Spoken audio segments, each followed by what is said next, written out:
Guide, we beseech thee, Almighty God, that we members of the Senate may wisely deliberate for the good of this country and for the glory of thy holy name.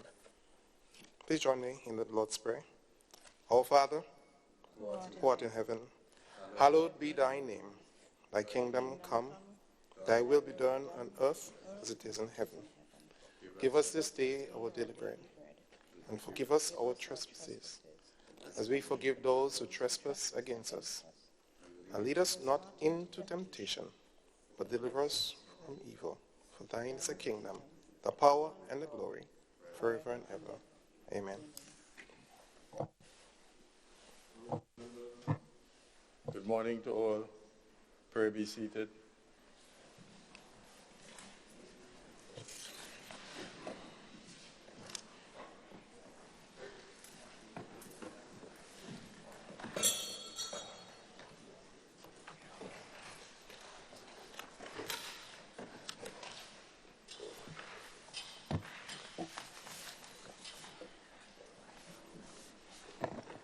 Item 3, oath of allegiance or formation of a new senator. Item 4, confirmation of minutes. Senator, the Honorable Simon Steele. Mr. President, I beg to move that the minutes of the proceedings of the ceremonial state opening of the first session of the 10th Parliament held at the Grenada Trade Centre on Friday the 27th of April 2018 be taken as read. Honorable members, the question is that the minutes of the proceedings of the ceremonial opening of the first session of the 10th Parliament held at the Grenada Trade Centre on Friday, 27th April 2018 be taken as read. All those who have that opinion say aye. Aye. To the contrary opinion say nay. I think the ayes have it. The ayes do have it. Senator Steele. Mr. President, I beg to move that the minutes of the proceedings of the ceremonial state opening of the first session of the 10th Parliament held at the Grenada Trade Centre on Friday, the 27th of April, 2018, be confirmed. Honourable members, the question is that the said minutes be confirmed. Senator Roberts. Mr. President, on page 8, I think there's a minor error in that after prayers, it says, the Speaker adjourned the Houses to await the arrival of His Excellency. It should be her.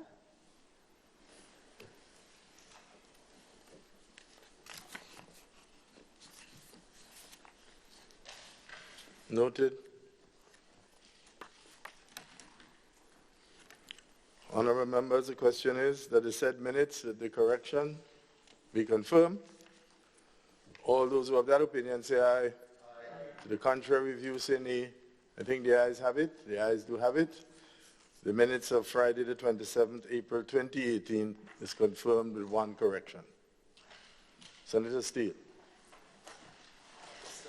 President, I beg to move that the minutes of the proceedings of a sitting of the Senate held at the Grenada Trade Centre on Friday the 25th of May 2018 be taken as read.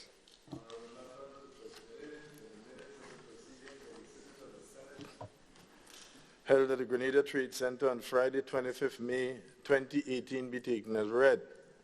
All those who have that opinion say aye. Aye. Senator Roberts. On page... We haven't got the corrections no, yet. I did not touch this. It's taken as read. All those who have that opinion say aye. Aye. To the contrary opinion say nay. I think the ayes have it. The ayes do indeed have it.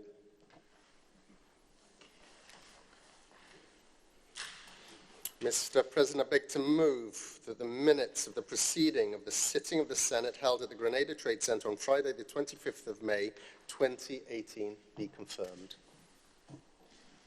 Senator Roberts. Yes, on...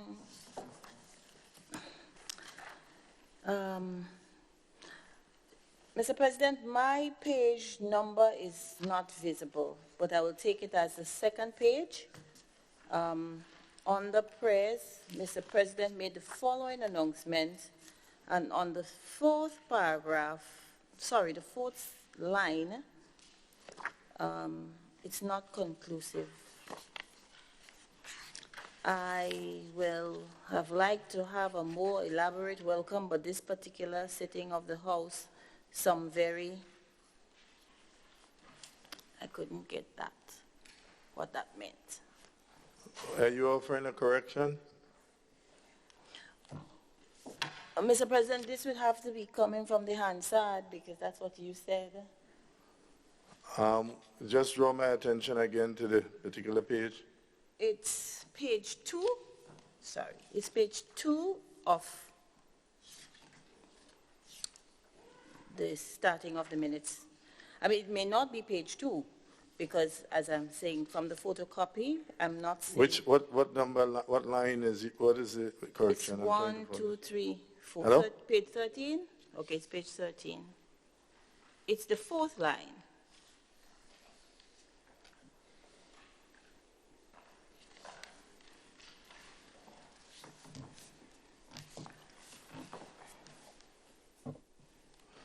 Well, I can't give an explanation. Maybe there's been a bit of coherence, incoherence here, and I mean, it's impossible for me to recall.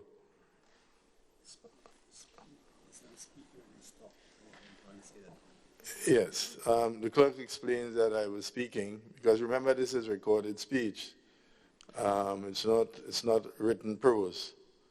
So they've captured it as in the way in which I made the point. Unless there's something of a factual matrix here, I would advise that we can take it as it is. So, therefore, honorable members, the question is that the minutes of the proceedings of the sitting of the Senate held at the Grenada Trade Center on Friday, 25th May 2018 be confirmed. All those who have that opinion say aye. Aye. To the contrary view say nay.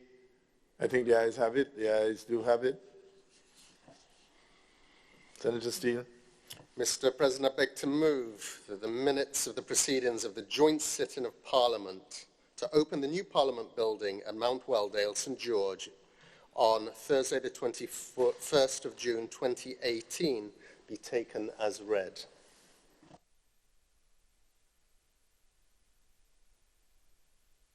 Minutes being the joint sitting of Parliament to open the new parliamentary building at Mount Weldon, St. George, on Tuesday, the 21st June 2018, be taken as read. All those who have that opinion say aye. Aye. To the contrary opinion say nay. I think the ayes have it. The ayes do have it. And just let me point out, it's Mount Weldon is in the capital city, so it will be St. George's, I think. The tongue of St. George includes Mount Weldon. Senator Gawi? Yes. Good. Yeah. Senator Steele.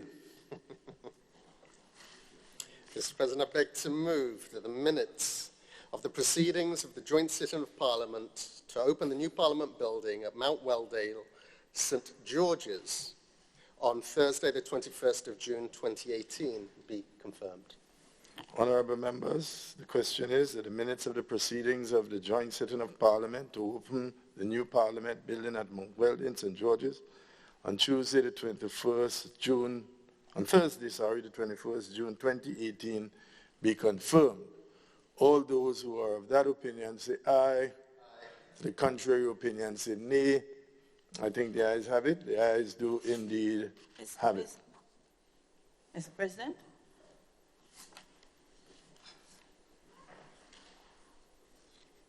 Well, I didn't see your light. Yes? One minor correction on page 29. It should be House is adjourned at 12:25 p.m., not a.m. I don't think it is. Okay, clerk, note that. It's two places, 12:25 and 12:28. Yes. Okay. Clerk, could we proceed?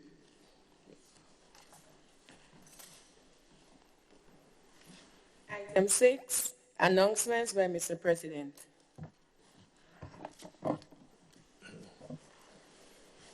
Honorable members, let me first of all premise my announcements by extending to you the most profuse and warmest greetings as we meet in a record of history for the very first time at the Parliament in Mount Weldon.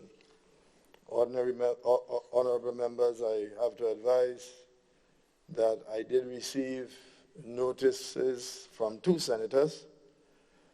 Senator Katisha Williams has indicated her inability to attend today's sitting of the Senate, and Senator Nolan Cox, who is out of state on government business, has indicated that he arrives this morning but will be late.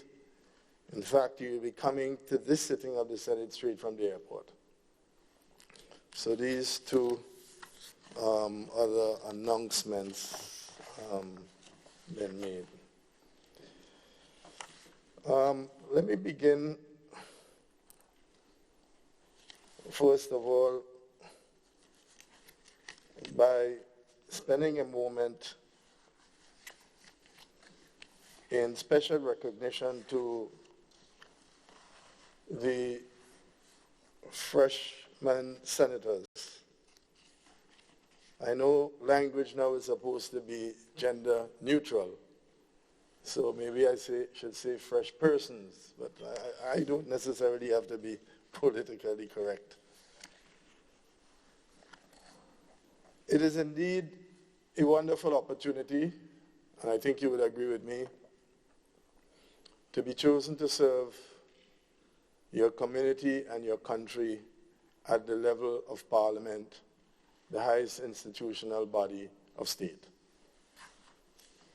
It's an awesome responsibility and one which ought not to be taken lightly. The Constitution closes us with certain responsibilities, and that is to pass laws for the good governance and well-being of the citizens and of the state, to ensure that citizens can live in peace and security, pursue their individual aspirations to the fullest, and to make sure that society functions on principles of equity and fairness. This is an awesome responsibility. It is also a privilege to be able to exercise that responsibility on behalf of fellow citizens. And therefore, I urge you to treat that responsibility with the respect that is due, the seriousness that is required, and the thoroughness that is implied in the execution of your duty and of the opportunity which has been given to you. I beseech you to spend time reading the bills which come before you.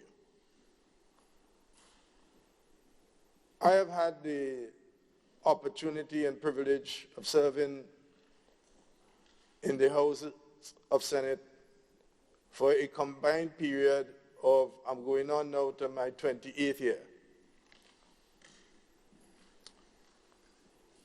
Thanks mainly to the workers of this country who for 23 succeeding years restored the confidence in me to have me represent their interests in the bigger picture of the national interest. And I make reference to that period of time because I've had the experience quite often of senators not being familiar with the bills. I trust that you will not fall victim to this, that you will spend the time. And because few of us are trained legal minds, most lawyers believe I'm a lawyer. but it comes from having to deal with the laws which the lawyers must then help in applying to different situations as they arise. But I can tell you that one of the things that I did consistently was to read the bills. In fact, when the late, great Derek Knight QC was alive, we had a standing appointment and we met every Saturday morning in Derek's office once he was in the country. And of course, it was always accompanied by a bottle of Metaxa, special Greek brandy. And we would spend the whole morning looking at bills, arguing political issues, and this is where I gained my preparation. So that most senators can tell you, who served together with me, that when I came to the parliament, I was always very well prepared. And I think that is what your constituents would expect. I think this is what the citizens anticipate. And I would urge you, therefore, to take this task seriously, because it is indeed and in fact a serious task. I am happy that this parliament is populated with young persons. Because what it says is that at the highest decision institution of the land, youth have a voice. Make use of that voice. Make sure that the youth are properly represented. Make sure that the youth are forcefully represented. And make sure that they are thoroughly represented. To the farmer representative, I can say to you that while Senator Clowden may not have acquired a doctoral title, but few can disagree that he came to the Senate with a robust representation of the farming community. And therefore, you have both a tradition and a challenge ahead of you. I place a lot of emphasis on scholarship because I think that that is important. But we must be mindful not to speak above the heads of the people, because this is the people's business. And if we are conducting the people's business, they must be able to follow you. But scholarship ought not to be compromised, because the most brilliant of minds always wrote simply. In fact, that is the distinction of a brilliant mind. The fact that you can take complicated concepts, simplify them, and convey the meaning that everybody could understand. So for the farmers' representative, I expect great things from you. I expect lively debates. I am not as strict as I appear, but I am a stickler to the rules. Parliament has some great traditions, and I can assure you that I will maintain them. The order in Parliament is my responsibility, and I will execute it without fear or favor. And for those who had a snippet of insight into how I operate, they know that that is exactly so. I have to preserve the order of the Parliament. I know things will get heated, and there's nothing wrong in that. But I certainly would not like us to arrive at what I've seen in some parliaments, particularly in the Pacific area, and sometimes in some African parliaments where things can get pretty out of hand. I don't think things will arrive at that stage. I mean, I don't think we have that sort of culture. But nonetheless, again, members, and for the old-timers, and that will include and my good comrade, Senator Andre Lewis, who has succeeded me, and I feel aptly proud that I've laid down enough solid footprints in the sand that the movement of the tide dare not erase. And as I said before, when he arrived in the Senate, that you can expect serious challenges. And therefore, that strengthens the whole parliamentary democratic process. So, honorable members, I welcome you again. I look forward to your interventions. The presiding officers are committed to develop the parliament, and towards this end, we are planning a program for young parliamentarians. I know some of you have already made 1 or 2 external trips to be exposed to things on the outside. You can anticipate more of that to come, because at the end of the day, we have to make this parliamentary democracy work. And each of us have a part to play in that. It's just not the Speaker's part. The government, of course, has its programmatic platform to execute, and it will execute it. Your responsibility is to oversight what is being done. The Constitution lays out that the executive is responsible to the Parliament. Let's be clear on that. Many people don't understand that and see it the other way around. But this is a separate and distinct arm of government, all right, in the governance of our country. There are 3 distinct arms. There's the judiciary, there's the executive, which is the cabinet, and there's the legislature. We pass the laws. The Constitution, as I said, lays out that the executive is responsible to the Parliament, and therefore I would expect, again, robust inquiries as to matters of state, ideas on how things can be done, and I will give you the necessary guidance as we go on from time to time to expand your knowledge on the procedures of Parliament, which can be quite frightening and daunting and very complicated. But I'm certain that we will get there. So, honorable members, with those few words, Sister Glenys, not that I'm overlooking you, but you're not as fresh as the other fresh persons. You are, I think this is your 3rd session in the Parliament. You served in the lower house, and now you have been promoted to join the rare breed of upper house people. Notice I didn't say upper class.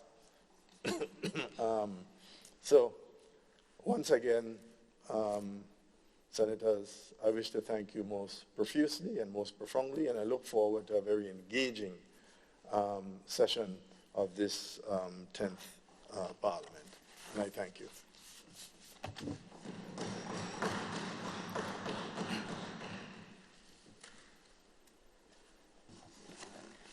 Item 7, ministerial statements.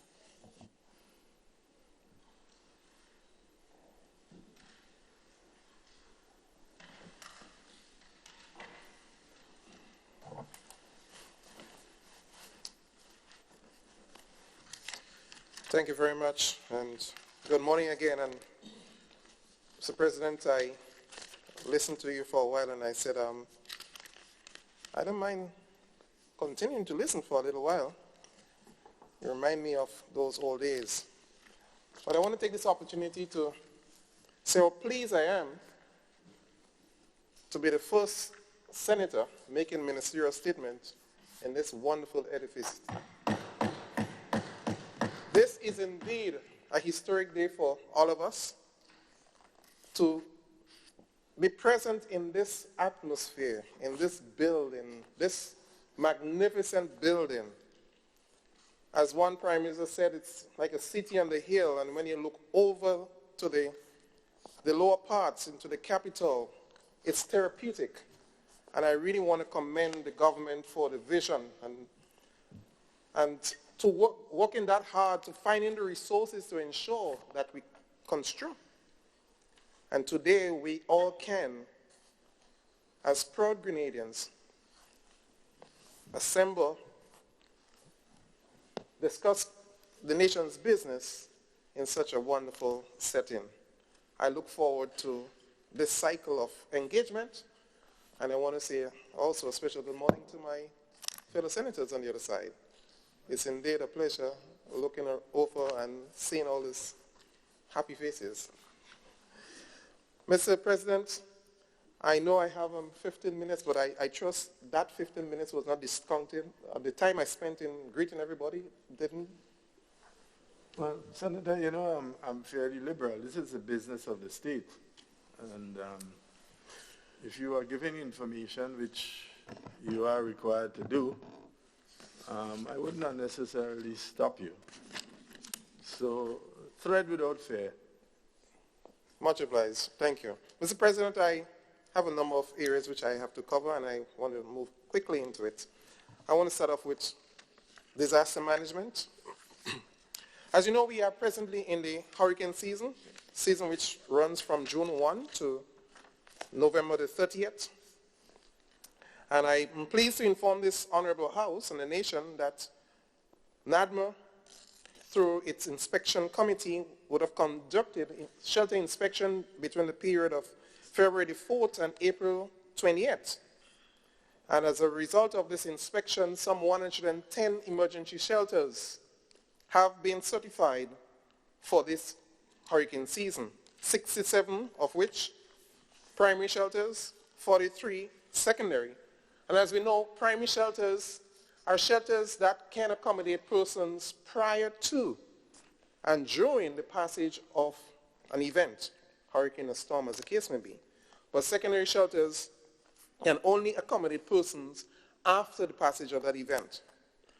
And I am pleased also to announce that for the first time in some time, all parishes this year boast of having a primary shelter. And I am extremely happy because this is something we have been working towards for quite some time.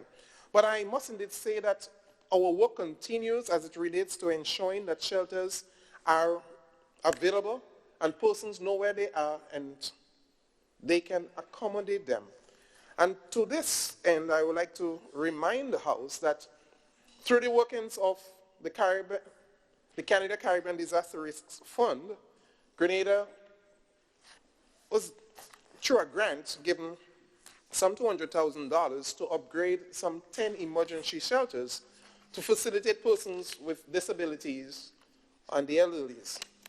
And we are seeing this going on at this point in time because the objective here is to ensure that persons who have challenges can be facilitated in those shelters by moving through with ramps and the likes. Just 6 weeks ago, we had some 2 shelter management training conducted by the International Organization for Migration. They sponsored and facilitated those training. One was held in St. George and the other in St. Patrick to cover the wide expanse of the country. And we're looking at having some 15 districts on mainland. We try to ensure that we position the training close enough so all stakeholders can be trained. Also through IOM, they have done an inspection of a number of our shelters with a view to assisting in upgrading some of our shelters. As I've said, 110 shelters for this season, and we are currently upgrading 10 to accommodate persons with disabilities, so wheelchair access and the likes and so forth. So IOM is looking to assist in upgrading more. They have done the inspection with our shelter inspection team, and we await the report as to how much they will be able to afford in assisting us in this upgrade. Also, we've said to this honorable House some time ago that through the United States Humanitarian Assistance Program of the Southern Command, they have agreed to donate to Grenada and Carriacou new warehouses and offices for disaster management. And I must inform this House that on the 14th of June, we had a final site visit where the the project manager, the contractor, and the likes came in, worked with some would-be contractors on the island, with our professional people, engineers, physical planning, looking at the site and the layout of the site for the construction of this new facility. And I must say here, beaming with pride, that we're looking to see boots on the ground late this year, early next year. And I must indeed say this is an extremely important initiative as it relates to managing disasters in Grenada, Carriacou, and Petite Martinique. Also, Mr. President, as a means of to ensure that the stakeholders of NADMA are on the same page as it relates to preparedness for the season, the agency hosted the annual stakeholders consultation on July the 12th under the theme, Understanding Vulnerabilities, Identifying Gaps, and Building Resilience. I am pleased to report that it was a two-day workshop and some 45 public and private sector organizations attended the sessions. Of course, I was there and very satisfied to listen to the plans, the disaster plans that has been developed by our stakeholders and how they will move the entity in the event that we should be impacted by a monstrous storm. As we realized, 2017 was a wake-up call for some of our fellow states in the region as it relates to the passage of Maria and Irma. What is noteworthy, Mr. President, is part of the plan which speaks to business continuity, and in case of government continuity. What that really means is how quickly we'll be able to bounce back after the passage of any storm. And when I listened to the presentation from the Ministry of Finance, that based on the current mobile apps that they have, one day after, let's say a category 5, or similar to what Ivan did to us, one day after the passage of such an event, if Grenada should be impacted, they will be able to through using the mobile apps, start business again, be able to collect revenues and the likes and so forth. And I thought this was a great addition because after the passage of Ivan, everything went down. And it's like we were fish out of water. But one of the things that we understood, and though we did not say it then in 2004, adaptation, building resilience, but that's what it meant when we said building back better. And we enforced the building code to ensure that the hurricane straps when put onto the roof. Really and truly, what you're saying, we may not be able to mitigate against a category 5 hurricane, but we can adapt. We can build resilient homes, resilient businesses, ensuring that we follow the building codes and employing all the techniques that will protect your property. I got to move on. Mr. President, I want to move on to social development. And last Thursday, under the Ministry of Social Development, SEED, payments to senior citizens was done.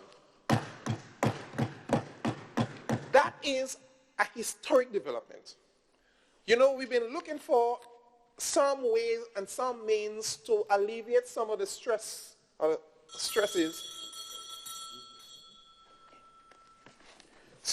that, I heard you, but I continue, that our senior citizens were having when they went at the end of the month to collect their public assistance and, thank you very much, school children having to go get the seed payments, intermingling with salary, those who are receiving salaries, and it was a very frustrating thing for them.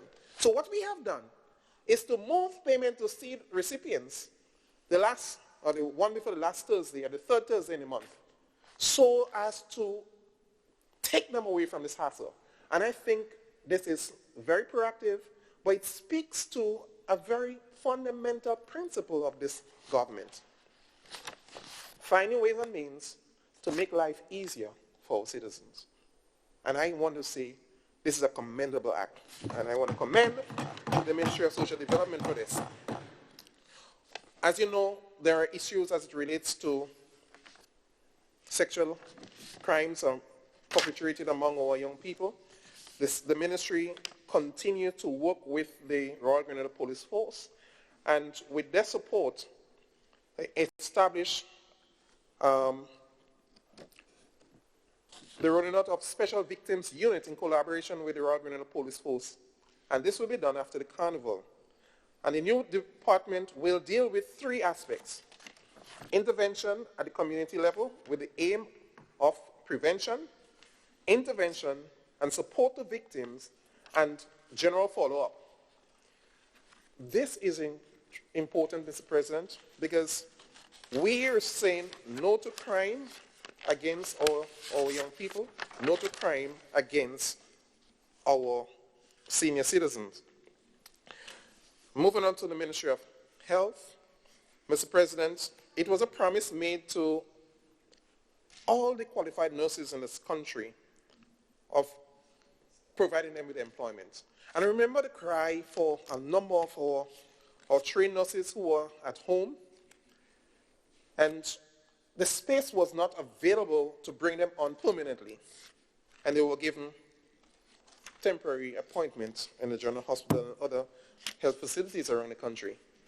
I am pleased to announce today, Mr. President, that the physical space allowed, and we have brought into the system permanently all those nurses who were trained and were at home or probably had temporary engagement. They are now fully employed within the state of Grenada.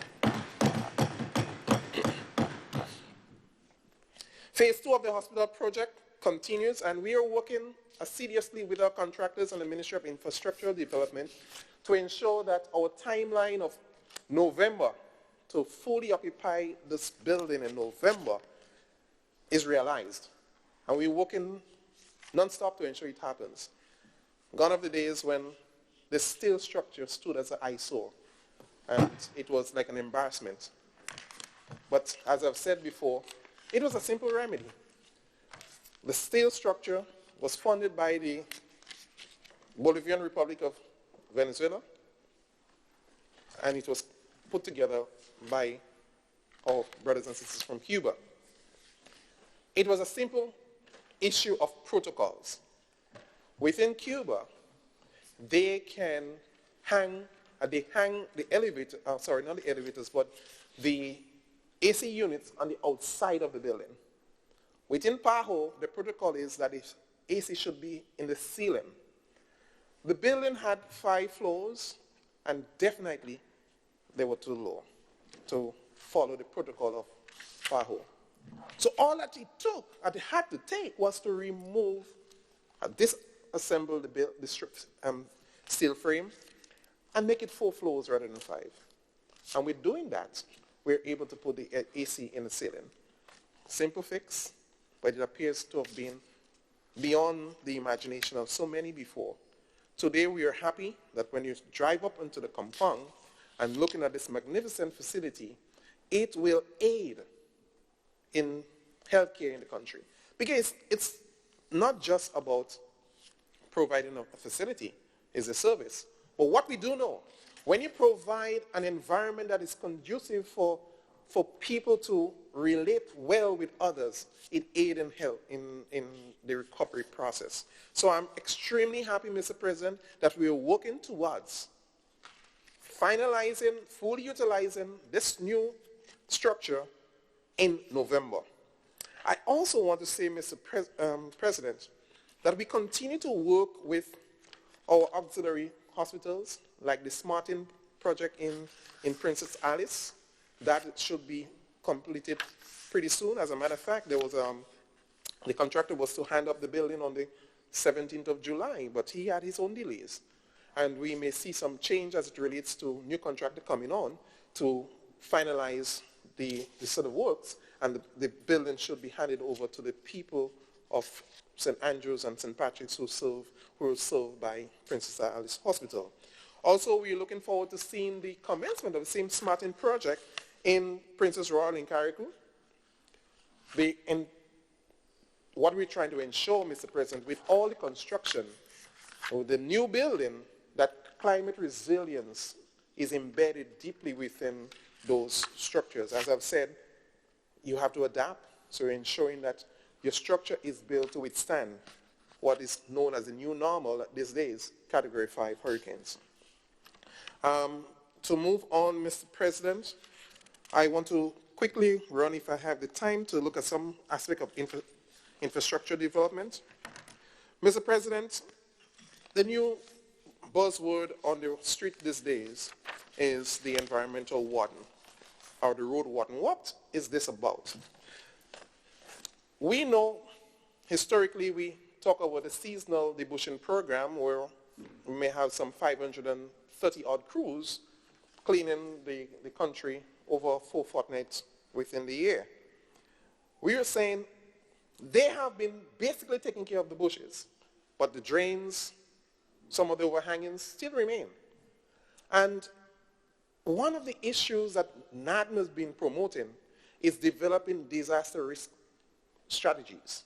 And part of this is ensuring that drains and waterways are cleared so that in the event of heavy rains, there would not be any blockages which will cause undue erosions and the likes.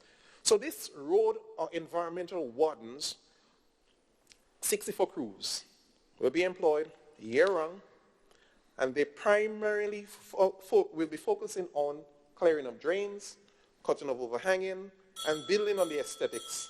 And I want to say, Mr. President, I appreciate the 7 minutes, but to end by saying, this environmental warden will be the new normal as it relates to keeping this country clean.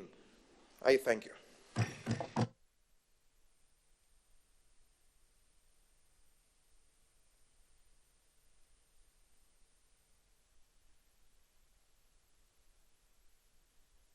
You do have a right to inquire on a ministerial statement.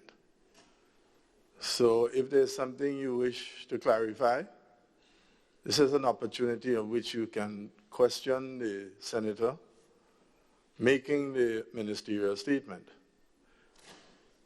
Now, if the question is such that I determine that the senator would not be in a position to answer the question, yes, I will then so advise, and you have the right and opportunity of framing that question, submitting it to the clerk to be answered at a subsequent sitting. Yeah, so just that you be aware, because as I've pointed out before, I'm looking for my copy of the Constitution. I took the executive is responsible to the Parliament. And on that basis, therefore, you can inquire of what the minister, in his capacity as minister, if he makes a statement and you want clarification or something further, you can at this juncture do so.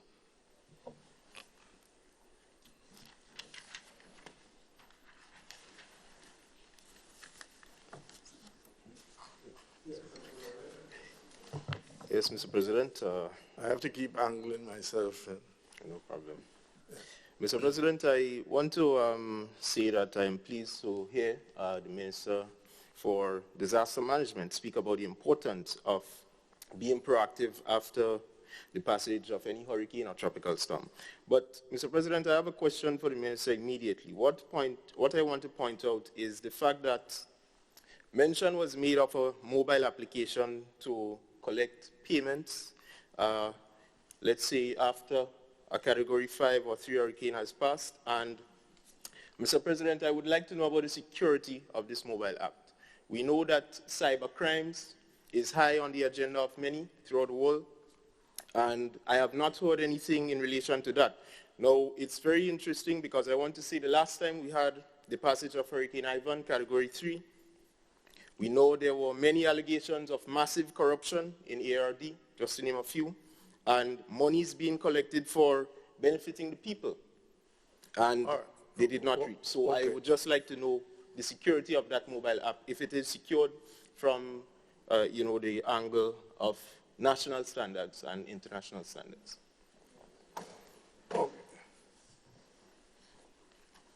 Senator Gawi. Thank you very much, Mr. President. Mr. President, with a short time, you don't have much time to even go into detail, just sort of lay what is before us. But in terms of the security, I want to just take the member across, and probably we'll do the research thereafter.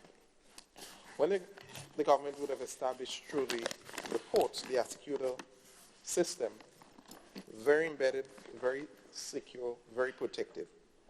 And the issue here is to ensure that, one, if I understand him correctly, as person being able to get into your system via cyber crime or being able to hijack your system and do corrupt things.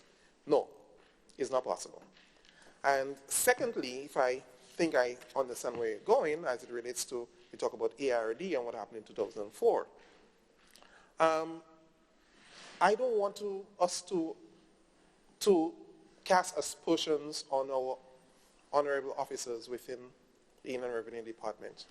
I think they have shown in the last 4 years or 5 years that the development of this country is for all of us.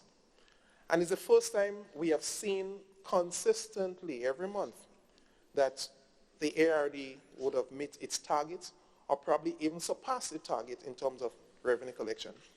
This has been the mantra they have been pushing, and I am pleased to announce that you have a group of men and women within this department that has demonstrated to this nation that they are about the development of this country.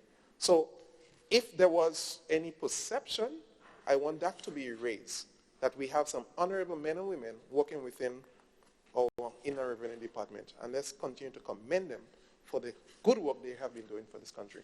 Thank you, Mr. President.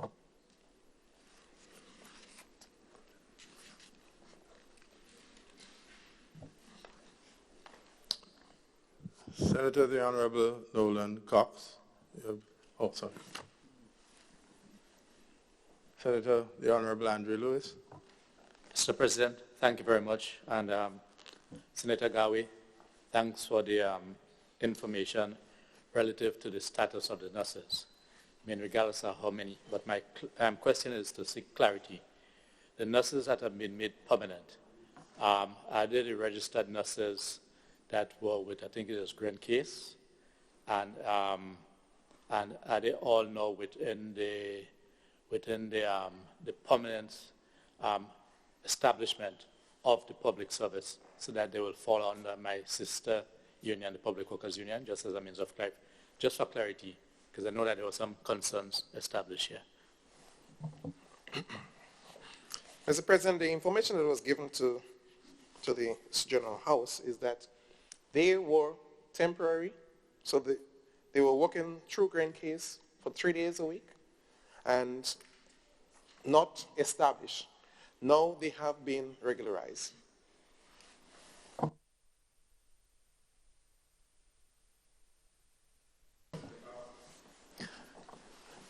Mr. President, thank you very much, and my apologies for being late this morning. But I had a tight schedule, but I'm happy to be here this morning at our first sitting and also to present on my ministry and other portfolios, other ministries in the government. Mr. President, I first want to start off with the Ministry of Youth, the youth portfolio, and just to say that the ministry has engaged with the Caribbean Development Bank in a program called Youth Vising Program. It's a program where the ministry is going all out to engage our young people to get first-hand information from them. What are some of the challenges? What are some of the issues that they are facing? And we are using that to build that into our programming, into our activities and plans for the ministry and for our young people in Grenada. As most persons would have seen, my colleague Minister Honorable Kate Lewis, together with MPs from the various constituencies, have been engaging our young people over the past 3 or 4 weeks. And soon we should have some feedback, some formal report as to what are the common issues that are facing them out there. Mr. President, we are working on a renewed focus on our young people in the Ministry of Youth Development. We are looking at everything. We are looking at our human resource. We are looking at our whole programming. Currently, we are doing a verification process. They're trying to just double check to see that every trainee is where they're supposed to be. And we will complete that very soon. And that will help us in going forward. As you know, Mr. President, it's a very large program, and there are a couple thousand trainees, and we have to do verification every now and then to ensure that not just that the trainees are where they are and doing what they're supposed to, but to ensure that our supervisors are also doing that is part of the monitoring process. Mr. President, we have continued to look at the program and look at the issue of its sustainability and keeping it lively and keeping it moving and ticking over. And we have engaged our businesses who have been partnering with us with the program over the past years. And we move into a cost-sharing initiative whereby initially government would have been responsible in terms of the stipend for the trainees, paying the whole 100%. Now we are moving forward with a cost-sharing initiative. Mr. President, we are fully aware that some of the partners, some of the corporate partners may not be able to take on all of those trainees in terms of the cost sharing, 50-50%. We are also looking for them to transition into those businesses full-time. So those discussions are ongoing. We are very pleased with the feedback, and we are moving forward with that initiative, Mr. President. Mr. President, as it relates to the Ministry of Culture, as you know, we are in the heart of the Carnival season. Carnival is basically our greatest and most significant social and cultural asset. Together with all our stakeholders, mass, bands, musicians, everybody. And it plays a significant role in the economic activity of this country on an annual basis. And so our shows, activities that would have already completed thus far, would have gone well. We are continuing to move forward to ensure that some of the errors that happened in the past do not happen again going forward. I am very confident that the relationship that we have with our stakeholders have improved, and we are very on a good wicket in terms of communication and moving forward with our carnival. As with everything else, there are going to be challenges, there are going to be issues, and one of those issues, Mr. President, continues to surface year after year, and it has to do with carnival, how our costumes are displayed, how persons portray themselves on the street, the integrity of our calypsos, all those are called into question, and it means that we have to do some more work in terms of looking at criteria and in terms of preparing and addressing those, because if they are the public concerns, we have a responsibility to look after them, and that we are going to do, Mr. President. Mr. President, the Ministry of Culture, we are currently preparing and planning to host a Festival of the Arts later on this year. It's a very important activity, Mr. President. We believe that our persons, our young persons, need an avenue for them to display the talent. And so through the Festival of the Arts, we believe that that can bring out, I understand that even our reigning Groovy Monarch also participate in the Festival of the Arts. So, Mr. President, we see the value of this initiative. Mr. President, over the weekend on Saturday, the Grenadian community in Montreal held an inaugural Spice Island Day cultural celebration. Mr. President, I think it was an excellent activity. You could see that a lot of planning went into it. I must commend the consulate in Canada for the work they've done and the persons in the Canada diaspora or Grenadians. We had over 3,000 persons there Mr. President, I really want to congratulate that committee on a job well done in hosting that event. Mr. President, I want to move to tourism, and as we speak on this activity in Montreal, the GTA was also present there doing the marketing, and they have done an excellent job. They had a media activity, and so this shows, Mr. President, the relationship between the diaspora and our tourism product. And Mr. President, our tourism product has been doing excellently well over the past years, and we continue to see increased performance, and we really want to commend the Minister and of course the GTA for the work that they are doing. Mr. President, we see increases in every aspect, every significant area of our tourism product, be it in stay-over arrivals, be it in yachting, Mr. President, be it in flights, Mr. President, we see increases.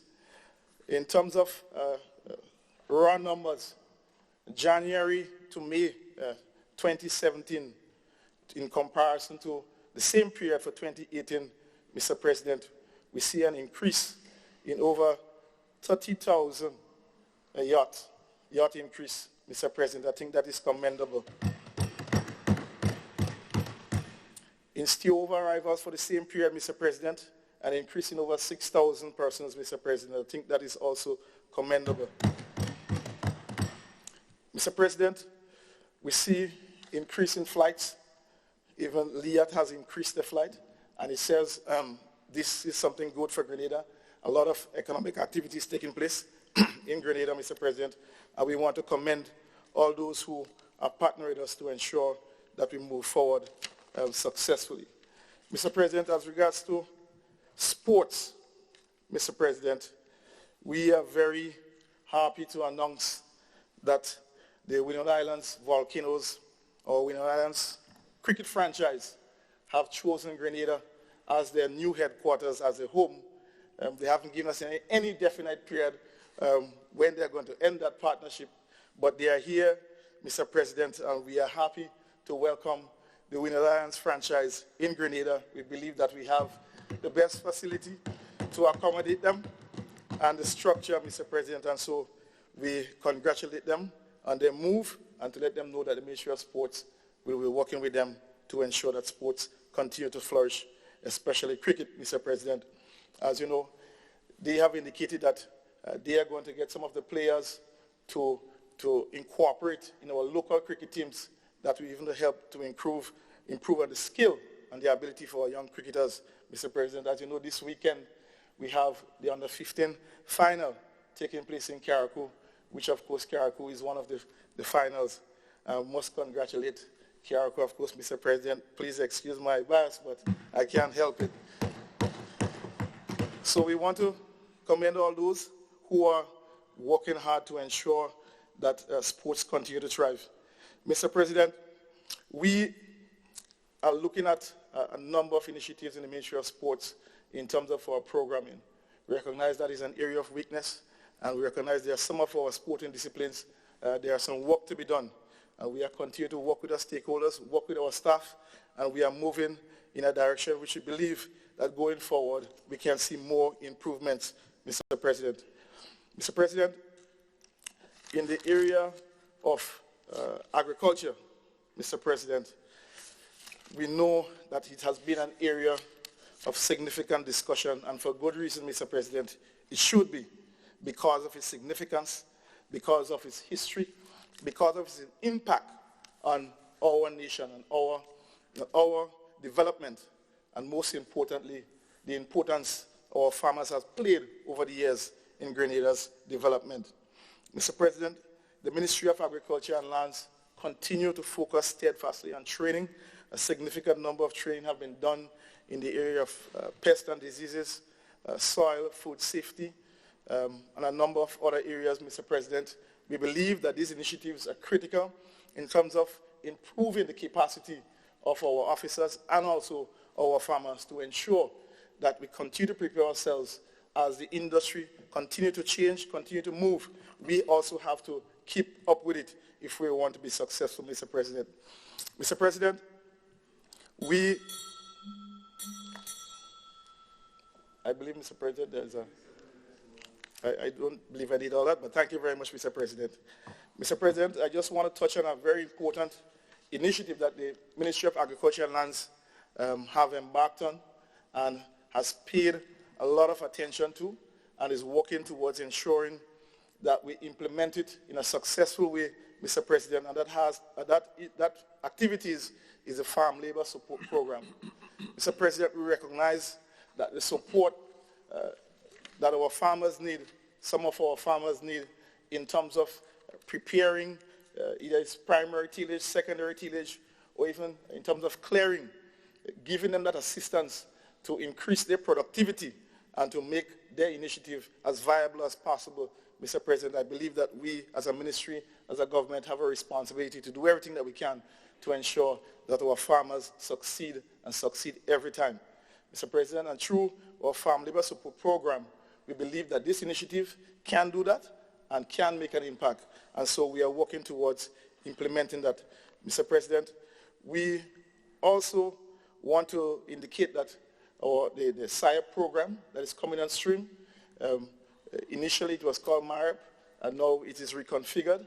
But I believe that the way that we are rolling it out is going to have a similar or more impact, not just for our farming community, but most importantly for our young people, Mr. President.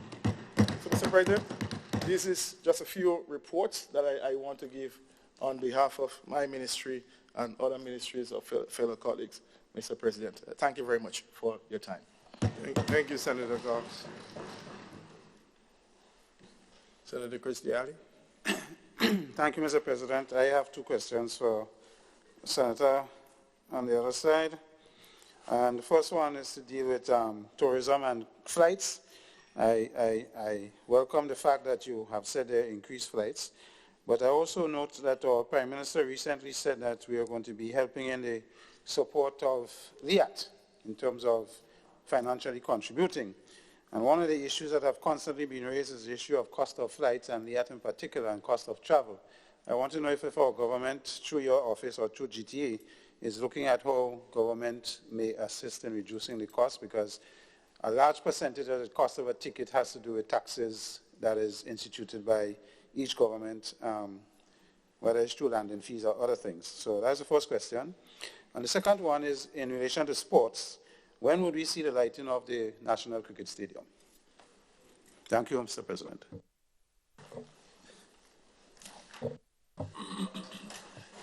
Mr. President, thank you. Mr. President, through you, let me take the first question. As regards to LIAT, Mr. President, you know that LIAT is a very important business and initiative for the region. Without travel, we as a region cannot survive. And while we recognize that there are some inadequacies, we also recognize there have been some recent improvements with LIAT. We as a government has always advocated that we are willing to apply. The Prime Minister has said on several occasions he's willing to apply similar measures and similar approaches that are taken with international airlines. And our aim is not just to reduce flights, but to make LIAT as viable as possible. Because it doesn't make sense if the flights are cheaper and then the country and the company goes is in insolvency. So that is the approach that we are taking, but we believe that that cannot be achieved unilaterally by Grenada only, because we have our other member countries who are partners in LIAT. And so once those other member countries are on board with us, we are ready to roll. And the Prime Minister has indicated that on several occasions. But this is a critical issue for development, a critical issue for economic activity in the region. As we know, in some cases, Mr. President, it is cheaper to travel to Miami for the weekend than to go to Trinidad just a few miles away. So we recognize that this is an issue. It's a very important question, Mr. President, and thank you very much for raising it. Mr. President, the second question, as regards to the lighting of the stadium, we recognize that the lighting is a critical asset in terms of giving us an opportunity to access games, the shorter version of the games, the 2020, which are played at night. And we are basically losing out in that regard. We are continuing to work closely with our partners in terms of implementing this project.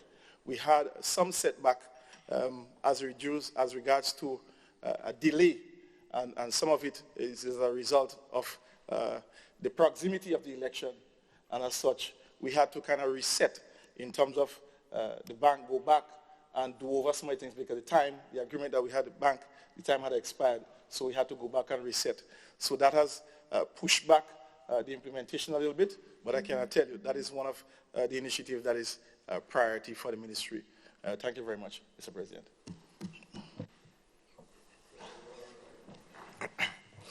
Thank you again, Mr. President. Mr. President, I have just one question for Mr. Minister, but I am very pleased to hear the benefits that cricket will be getting shortly, I must say, for young people. But on the question of the youth program, the Imani program, to be specific, I heard the minister made mention that they would be doing, if I am using the correct word, investigations on the program. I would like to know if this is independent or is it an audit from the Department of Audit that is auditing the program, or is it an independent investigation into some of the discrepancies of the program? Thank you very much, Mr. President, and thank you very much to the colleague for that important question. But I think my utterances had to do with verification and not so much as an investigation. Mr. President, it is known that the program do have challenges. Like every initiative, like every program, like everything, you are going to have challenges, especially when you're dealing with young people. Young people are very spirited. They have their own personality, and that is one of the things that we are motivated by, but also at times it can be challenging. Now, we are working on what we're doing is verification. And I see that in just that. In coming into the ministry in April, I thought that it was fitting myself and Honorable Kate was fitting for us to get an understanding of where we are, where the program is at. And so what we have been doing is more or less an assessment to see what is taking place to help us to plan forward. So it's more of a verification process than an investigation process. Thank you very much, Mr. President.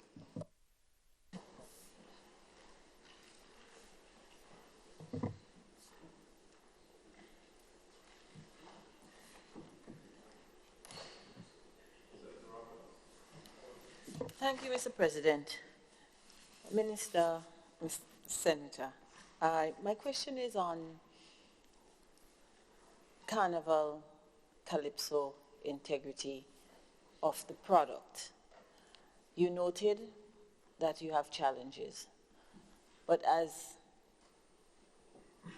a parent, grandparent, we need to, my question is, are you planning, or the ministry planning, to do a post-mortem after Carnival so that we can have proper censoring before some of these questionable lyrics come to the public? I think we need to do a lot in terms of structuring the product, because what we would have achieved in terms of tourism numbers may be soon eroded if we do not look at that. And additionally, we have to look at the crimes related to all these events. Mr. President, thank you very much. And my colleague, Senator Roberts, thank you very much for that important, raising that important issue.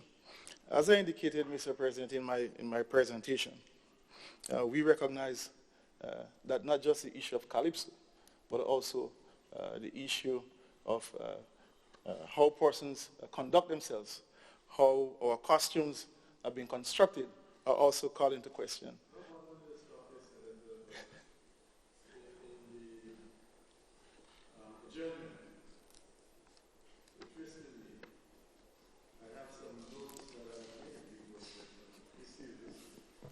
that I wish to address, and I can assure you that uppermost in the issues that I have would be the Mr. matters President- that you address. Mr. President, And I I don't think- think we can over-repeat it Okay. or overstate it, but I just found it that senators on the floor were raising issues which I had noted and which I intend to raise and speak on. And it's a good sign. They say great minds think alike. Mr. President, duly noted. As you know, Carnival have a way of invoking a lot of things in people. Some good, some not so good.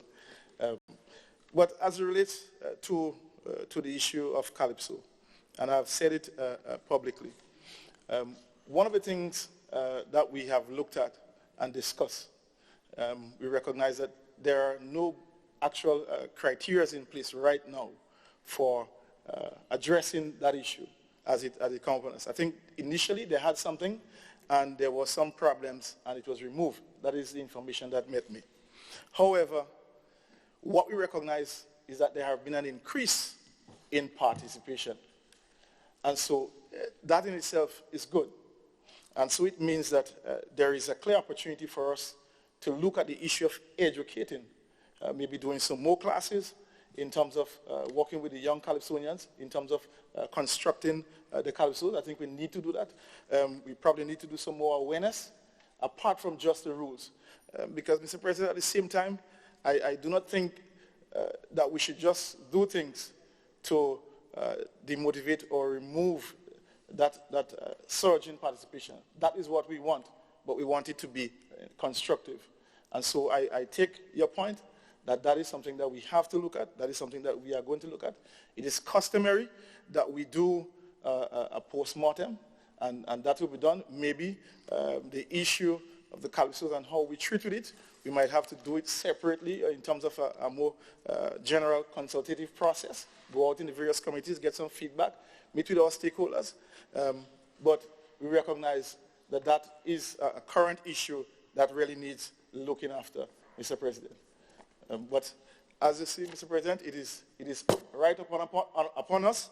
And as I said, Calypso is done in such a way, what gives Calypso its nature, its true nature, is because of its creativity and its double meaning. And sometimes persons in striving to do that go far. They go too far. And we think that there's a clear opportunity for us to put measures in place to curtail those negative leanings. So, Mr. President, we are going to take some action. Unfortunately, it should have been proactive and not reactive, but this is where we are. Thank you very much, Mr. President.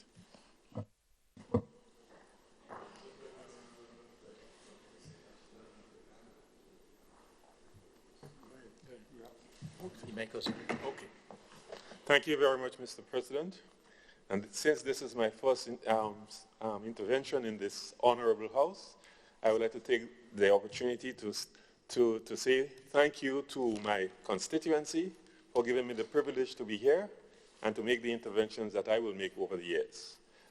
With specific reference to Senator Cox's intervention on agriculture, I would like to state that the farming community is extremely pleased with the Farm Labor Support Program. We've always been pleased. However, we want that program to be targeted to specific programmatic areas in the Ministry of Agriculture. For example, if you are pushing SALSA, we need to have that labor support program aligned with this. All right.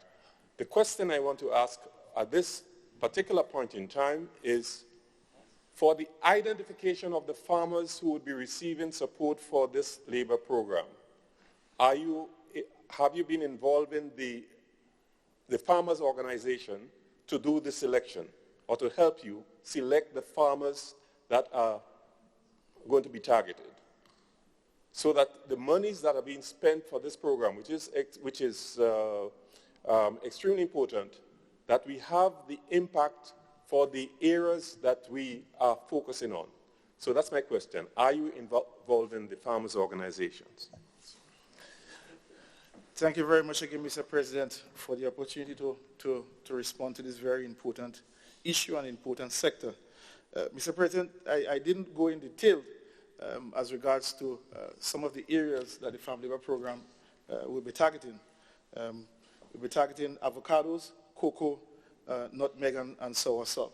So these are the primary crops that are going to be targeted in that program. As relates to the issue of identifying the persons who are in need, that process has been done through our extension farmers in consultation with our stakeholders. I do know that we have a registration for farmers, and so that there is due diligence in that initiative. I can assure you there is due diligence. If there are any issues that your community family association may be aware of, please bring it to our attention, and we are going to address it speedily. Thank you very much.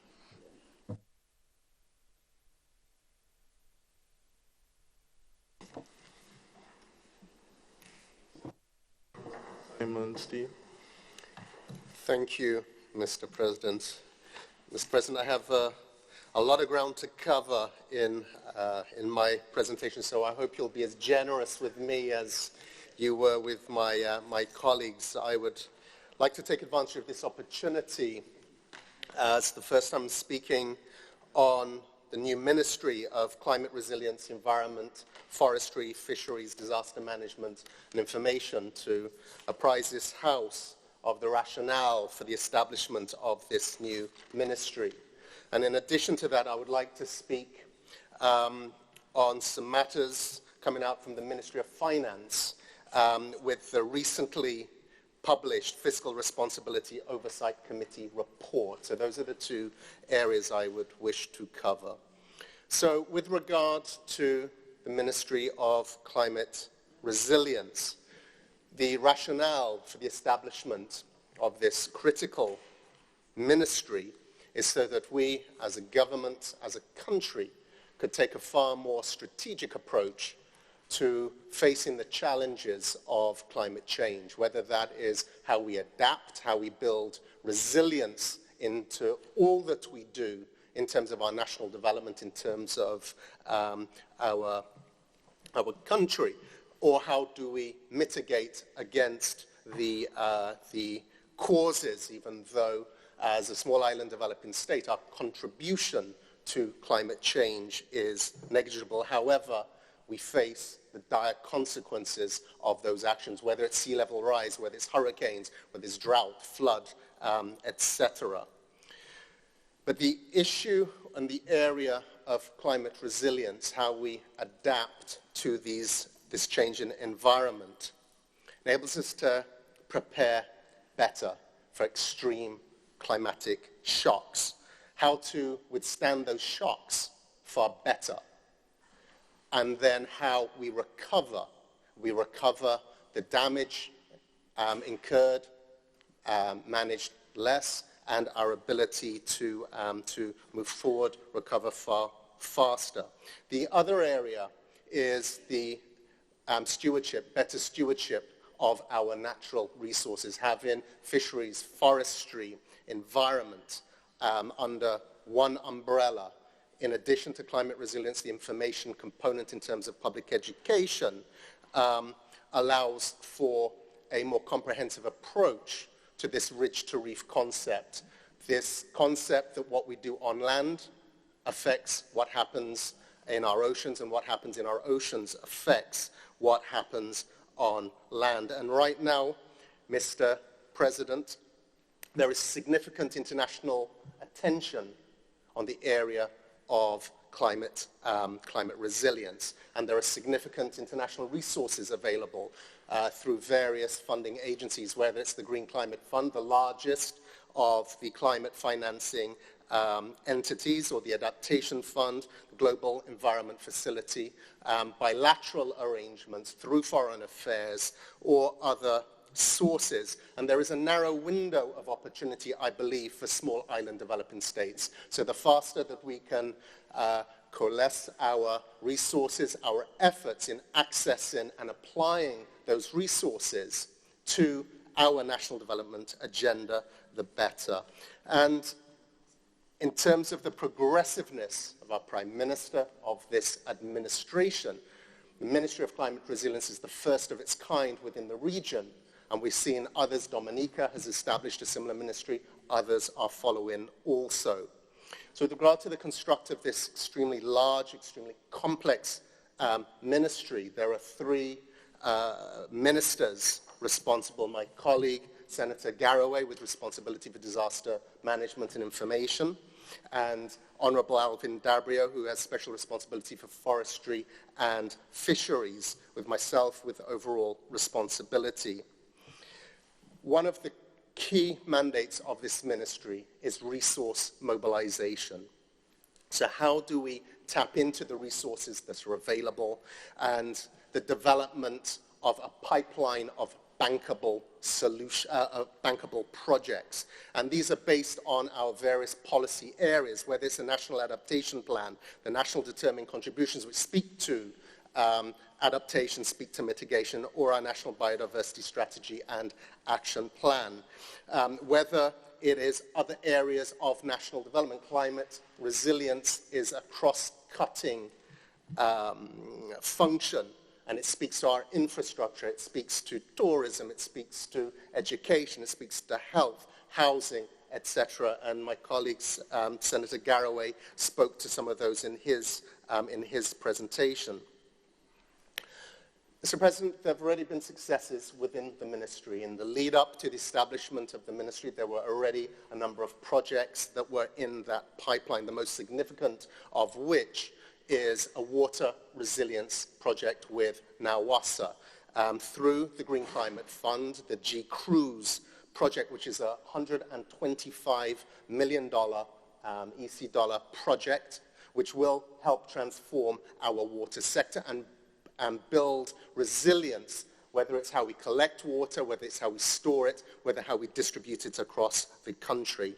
A second project is to establish St. George's as the first climate-resilient city within the region. And we have support to prepare the concepts behind that, $600,000 to develop the key interventions, whether it is sprint sewage for the south of the island, whether it is St. George's University, a key economic pillar, how we build resilience into that institution, our airport, our roads, an urban plan for the town, all within the context of building greater resilience. And Mr. President, with those projects, if we did not have a strategy, if we did not perform in terms of our fiscal responsibility, the international community, those that are providing us with the grants or the concessional loans to do these activities, would not be doing that if we weren't able to make the strides and the progress that we have over the past 5 years in terms of our fiscal stability. There are some other projects that we've recently signed up to. One is a grant-funded agreement with the Global Environment Fund. This is a $300,000 project, building, again, resilience into our watershed areas, and that's a project with 10 other islands. And then we recently signed another agreement, a $20 million grant project, together with Antigua and Dominica. Grenada's share from that will be $6 million, and this is for us to provide us with enhanced direct access to the funds that are available within the Green Climate Fund. There will be a private sector revolving fund of $2 million, so for projects within the private sector, and it's intended that these will be loans to homeowners to build resilience into their properties. A $3 million grant to government for government projects, and $1 million project to build capacity so that we can better gain access to the funds that are available. And finally, we're in discussions with UN Environment for the submission of an $800,000 project to upscale an existing coral restoration project that we have ongoing here in Grenada. And once again, we would not be getting this level of traction if our fiscal discipline wasn't intact. Mr. President, it is a complex ministry, and work has been ongoing with the support of the World Bank to restructure the ministry so the synergies that exist between all of the components, whether it's information, disaster management, fisheries, forestry, environment, climate resilience, can be taken advantage of. And the focus of the ministry, which is resource mobilization, the focus will be on delivering those. Mr. President, on the environment front, I just want to touch on the issue of sargassum and the environmental crisis we face, not just here in Grenada, but throughout the region with the influx of sargassum on our shores. This is linked to climate change. We're seeing significant blooms of sargassum offshore, and with the changing currents through the warming of our seas, we're seeing these now coming ashore. And we have particular issues here in Grenada, right now in Soubise, in Marquis, and in Windward, in Carriacou, a serious influx of sargassum. To date, we have spent over $400,000 in cleaning those beaches, but as soon as we clean, it returns, and then we're subject to the variables of variability of the currents, whether it comes to us, whether it misses us. We have a budget for an additional $600,000 to continue that cleanup process between now and September. Satellite images show significant blooms are on their way to us and our neighbors. We're working with the OECS, with member states who are all suffering from exactly the same challenge, but to come up with longer-term solutions, whether it is equipment to help clear our beaches on shore that is sensitive to our beaches, whether it is equipment for offshore to try and collect the sargassum before it hits our shores. And then the final area is whether there is actually a commercial opportunity in this. There are a couple of entrepreneurs out of St. Lucia who are converting sargassum into liquid fertilizer and have access to the US market. So we are working with the member states through the OECS to see how that project can be upscaled and how that can be adopted on each of the islands so we can turn what is a cost to us to an actual revenue stream. So, Mr. President, I'd now like to move on to the Frock report. So the 7 minutes, I think, would be appropriate, Mr. President. So, brevity, you will get it now. Mr. President, I wish to address two issues that have been raised in the recent Fiscal Responsibility Oversight Committee report on Grenada's 2017 fiscal performance. As a background, the committee is an independent committee established to monitor and report on Grenada's fiscal performance. And there are two areas of non-compliance that were identified within that report. The first is to do with public sector debt to GDP ratio. The second is public-private partnership contingent liabilities. The same two issues were flagged in last year's report on the 2016 performance, and discussions have taken place between the Ministry of Finance and the FROC committee members, but the same issues have been raised once again. So first of all, the debt to GDP ratio, there is a target that is set as a fiscal rule of 55% debt to GDP ratio, but there are no annual intermediate steps associated with that target. So it's a simple target of 55%. Are we there? Are we not there? The ECCB target is more specific. It is to get our debt to GDP ratio down to 60% by 2030. And our current projection is that we will bring our debt to GDP ratio down to 55% by 2020, so within a 2-year period. However, Mr. President, the FROC's interpretation of the law is that without these intermediate steps, you're either at 55%, bearing in mind when we entered this the Homegrown Structural Adjustment Program, the debt to GDP ratio was 108%. So 108% we've brought down to 65% and targeted to hit 55% by 2020. So considerable progress has been achieved. We have also explained to the FROC that there isn't a need for this intermediate target once the primary balance rule, which is the primary balance of 3.5% of GDP is exceeded. Once we achieve that, greater than 3.5%, then our debt trajectory continues to move in the right downward direction. The second point, the PPP contingent liability rule, the FROC's position, again, is that we are non-compliant because of the lack of information.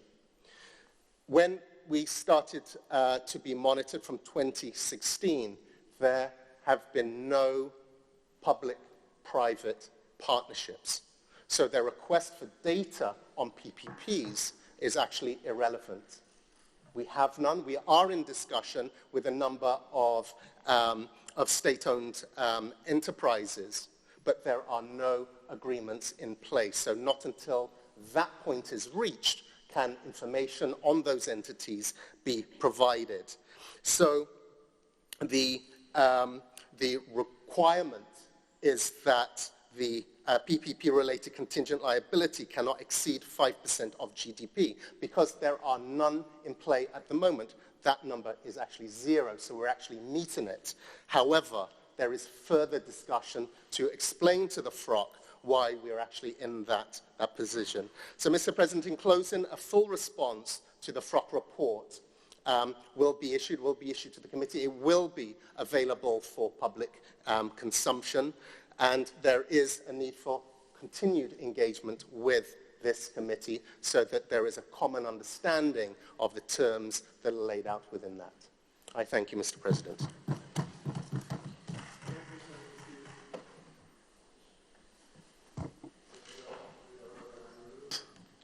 Thank you very much, Mr. President, and thank you, the Leader of Government Business.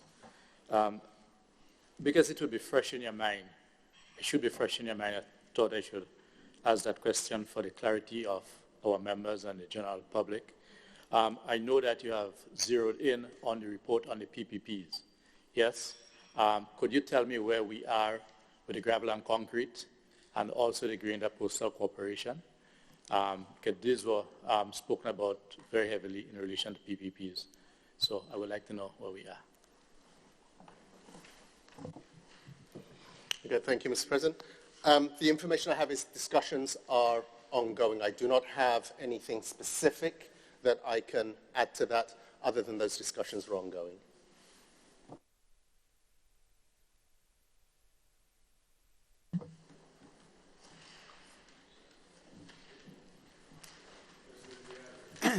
Thank you, Mr. President. One question for the Leader of Government Business. Regarding the FROC report, there was a concern raised about, in regards to the debt to GDP ratio, of not all the debt being accounted for because of the SOEs and statutory boards are not included. Has that issue been addressed by the Ministry of Finance? Thank you. The Ministry of Finance is working on, in terms of the existing SOEs, they are working on consolidating the data. Right now, central government accounts are separate from those of the SOEs. The task to consolidate and bring those together is actually a significant one, but work has started on it, and the intention is to bring those together.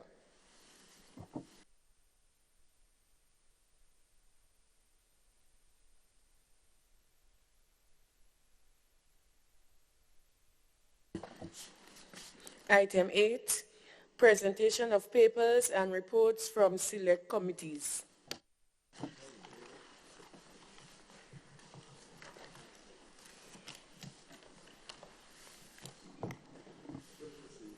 Mr. President, I beg to move that the following papers and reports be laid on the table. The annual report and report of the Director of Audit on the financial statement of the Grenada Food and Nutrition Council for the year ended 31st December 2016. 2. Report of the Director of Audit, Grenada, on the financial statements of the Grenada National Stadium Authority for the year ended 31st December 2015. 3. Fiscal Responsibility Oversight Committee, FROC, 2017 Annual Report. 4. Report of the Director of Audit, Grenada, on the financial statements of T.A. Marichaud Community College, TAMCC, for the year ended 31st December 2016. 5. Report of the Director of Audit, Grenada, on the resources managed by the period, for the period from 1st of January 2017 to 31st December 2017 by the Project Coordinating Unit within the Ministry of Finance and Energy for the Caribbean Regional Communications Infrastructure Program, CARSIP, and the income and expenditure for accounting period ended 31st December 2017. 6. Government of Grenada Compliance Assessment Report, Supplementary Budget 2017. And finally, 7. Supplementary estimates for the period 1st July 2018 to 31st December 2018.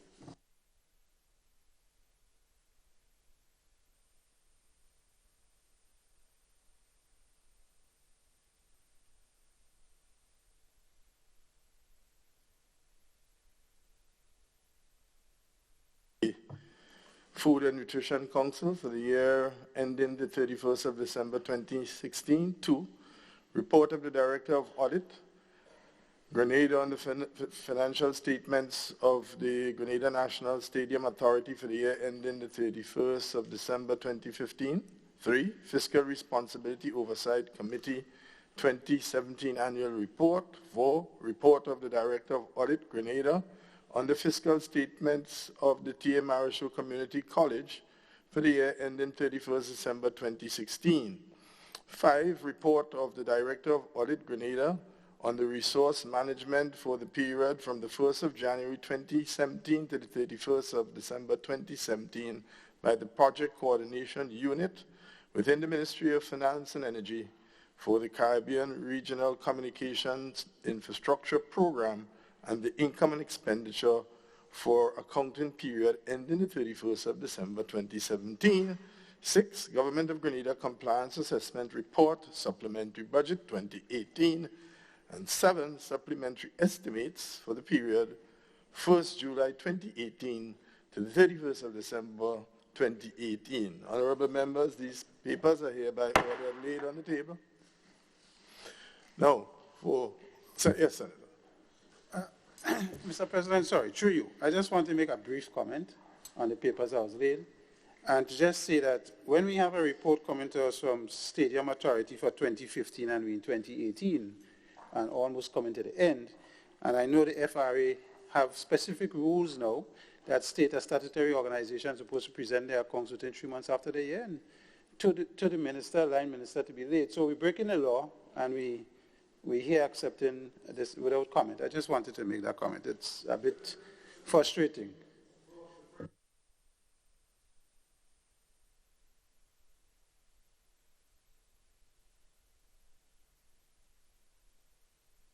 Yes.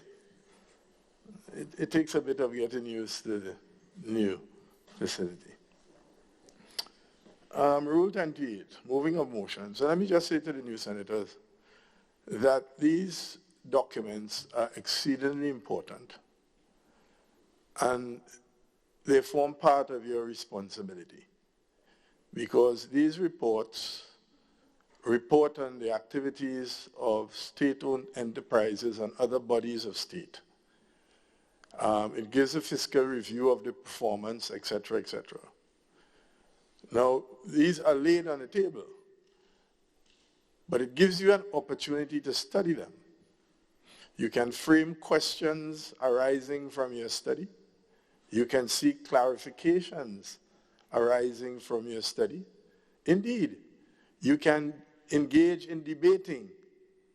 And Rule 28, moving of motion, says, subject to the Constitution and these standing orders, it shall be competent for any senator to propose by way of motion any matter for debate in the Senate. So this gives you an opportunity to exercise your responsibility and your due diligence as you are required to do. And based on my experience as a presiding officer, too many times these documents are just laid on the table and not a single word, not a drumbeat or funeral note is heard. The documents just go, and again I'm saying this because I believe failure to examine these documents and to be actively engaged amongst that dereliction of duty. So for the freshman senators, and it's a point that Senator Diali has raised on several occasions in the past, although I'm not minded, Senator, of any occasion in which you did in fact introduce any of these documents for debate or for clarification. So I just thought I should, in the process of orienting the new senators to their responsibilities, their duties and privileges and the rules, what is required of you. Thank you. I think we can move on.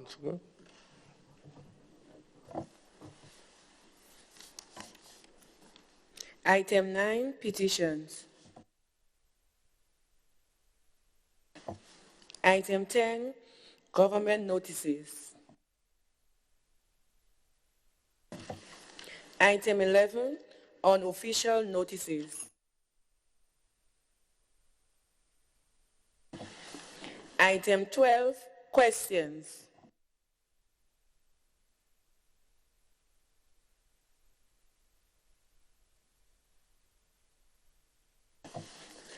Item 13, personal explanations. Item 14, motions.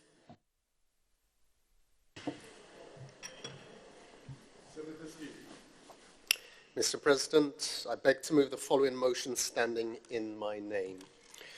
Whereas debates on the gracious address delivered by the Governor-General on the occasion of the ceremonial state opening of the first session of the 10th Parliament on Friday the 27th of April 2018 was deferred to a date to be named, be it resolved that the said address be now debated.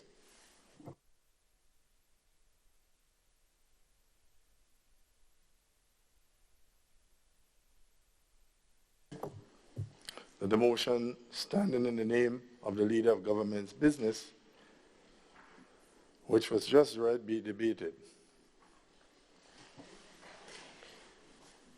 Mr. President, I wish to propose an amendment to this motion. So it now reads, be it resolved that the said address be deferred to a date to be named. Honorable members, the question is that the motion be amended to read, whereas debate on the gracious address delivered by the Governor-General on the occasion of the ceremonial state opening of the first session of the 10th Parliament on Friday the 27th April 2018 was deferred to a date to be named, be it resolved that the address be now deferred.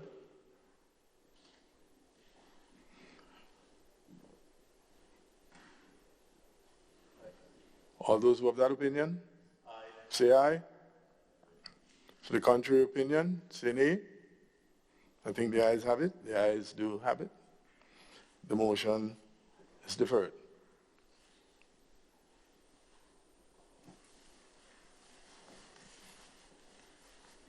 Senator Steele. Mr. President, I beg to move the following motion standing in my name. Whereas it was necessary to provide for the services of the State of Grenada for the year 2018 by means of a Supplementary Appropriation Act, be it resolved that the Supplementary Appropriation Number 1 Act 2018 for the period July 1st to December 31st, 2018 be approved.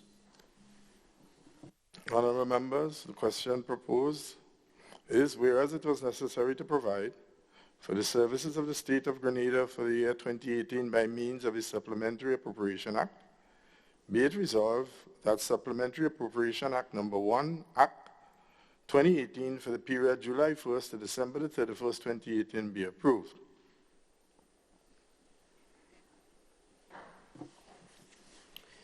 Mr. President, as this is a money motion, I wish to signal to this Honourable House that I have the Speaker's seal of consent to proceed. Mr. President, the Supplementary Appropriation Act that this motion speaks to seeks parliamentary approval to bring additional monies not budgeted for in the 2018 estimates of revenues and expenditure, into the system, and provides a breakdown of how those additional funds would be spent.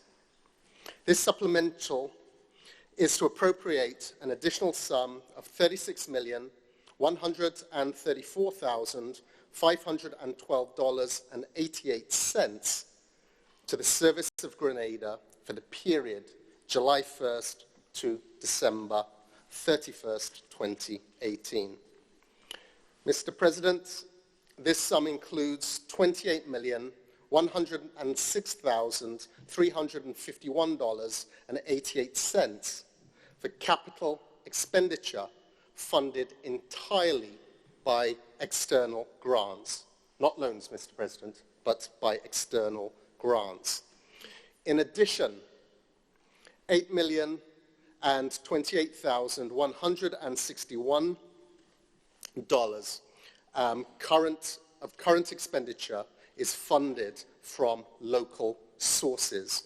These are additional revenues generated through inland revenue, through customs revenues that have exceeded the targets that were estimated back in December 2018. What is significant is that these additional sums are used to fund capital expenses, and not recurrent expenses.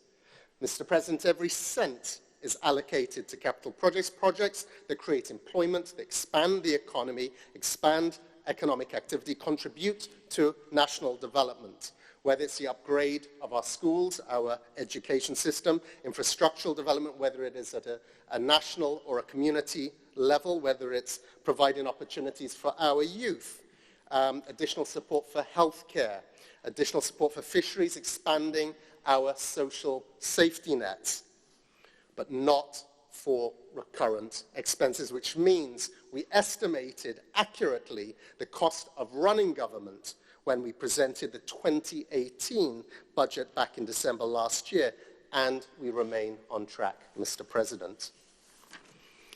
Our ability to do this is a reflection of good fiscal and economic management, a trademark now of this administration, Mr. President. Mr. President, some of the specific areas financed include an increase in the payments made to elderly households by $100, and Senator Garraway spoke to this. Mr. President, we said that if the fiscal space allowed, we would provide additional support to the elderly households under the SEED program. Mr. President, a promise made, a promise kept. The total cost of this increase to elderly households is $1,800,400. The ongoing regularization of teachers, nurses, payments to our teachers shall be addressed at a cost, Mr. President, of $1.4 million. So again, meeting our commitments, our obligations, our promises to the unions in terms of regularization of both our teachers and our nurses. An allocation of $500,000 for support for the needy and uniform assistance programs.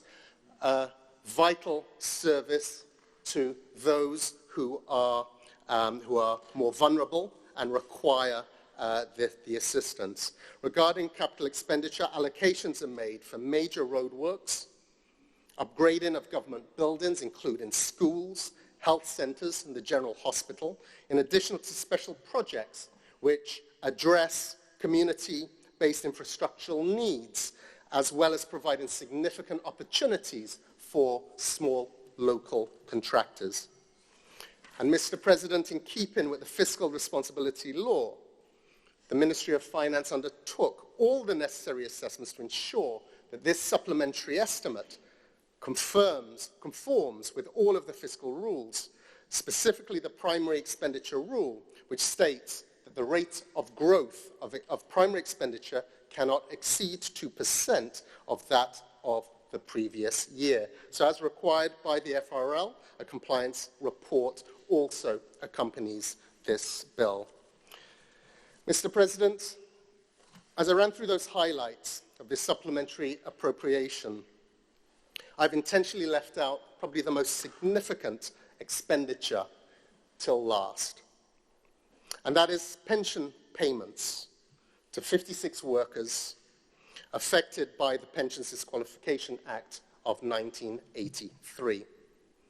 This is a matter that has frustrated workers for over 35 years, an injustice that has been fought out in our courts for many years, and a matter that this government, together with the unions, have sought to find an amicable solution. And I want to underline amicable solution. Mr. President, to this end, government has committed to pay those 56 workers, eligible workers, for the period the 4th of April 1983 to the 22nd of February 1985, of which $4.4 million is allocated from local revenues in this supplementary estimate, and $2.8 million, which constitutes retroactive payments, will be settled by grants sourced outside of this appropriation. Mr. President, payments to these workers will start at the end of this month. This is not only a historic achievement, Mr. President, one some thought they would never see, but a substantial statement of government's intent to address wider issues of pension restoration for all eligible workers and reform of the pension system moving forward. Mr. President, it's also important to point out that based on the Hermelin Armstrong Court judgment that established that although government has a legal obligation for restoring pensions between the period April 1983 to February 1985, government does not have a legal obligation from 1985 onwards. I want to repeat that, Mr. President. Government does not have a legal obligation to restore pensions from 1985. However, this government believes it has a moral responsibility, Mr. President, to do what is fair and to do what is just. It is in this spirit that together with the unions, with the workers, we've sought to find a reasonable solution to treat with eligible workers from 1985 onwards. And it's in this spirit, Mr. President, the government and the unions have sought to establish guiding principles based on affordability, fairness, and fiscal responsibility. We have to be responsible for the actions that we take moving forward. These guiding principles are outlined in a memorandum of understanding which was signed in February of this year. And discussions are now taking place to move from guiding principles to the framing parameters of a pension scheme. Putting flesh on the bones, Mr. President, applying the principles practically to come up with a final solution. The MOU is not the final solution. It is guiding principles. Mr. President, before I continue, I think it's important to remind ourselves where we came from and how we got to where we are now. Sometimes, Mr. President, our memories short, things improve and we forget just how bad things were previously. Mr. President, what came before us? A mismanaged economy. An economy and a country in financial ruin. Recession. Average negative growth of 2%. Record high unemployment, over 40%. Skyrocketing debt, the debt to GDP ratio, 108%. High fiscal deficit, we were spending more than we were earning. We were unable to pay our bills. We had unpaid claims in excess of $110 million. We had $50 million outstanding to our public workers, back pay. Salaries were paid late. When they were paid, we had to sell government assets to pay salaries, Mr. President. And at a time, no pay increases. No pay increases over that time. Lucky to receive salary. And at a time where governments in the region were sending workers home. Barbados, Mr. President, sent 6,000 workers home. It's important for us to set the framing of this, Mr. President. Mr. President, that was what we met when we came into office 5 years ago. But with considerable national sacrifice, with the support of the workers, the labor movement, the churches, the private sector, civil society, we embarked on a homegrown structural adjustment program.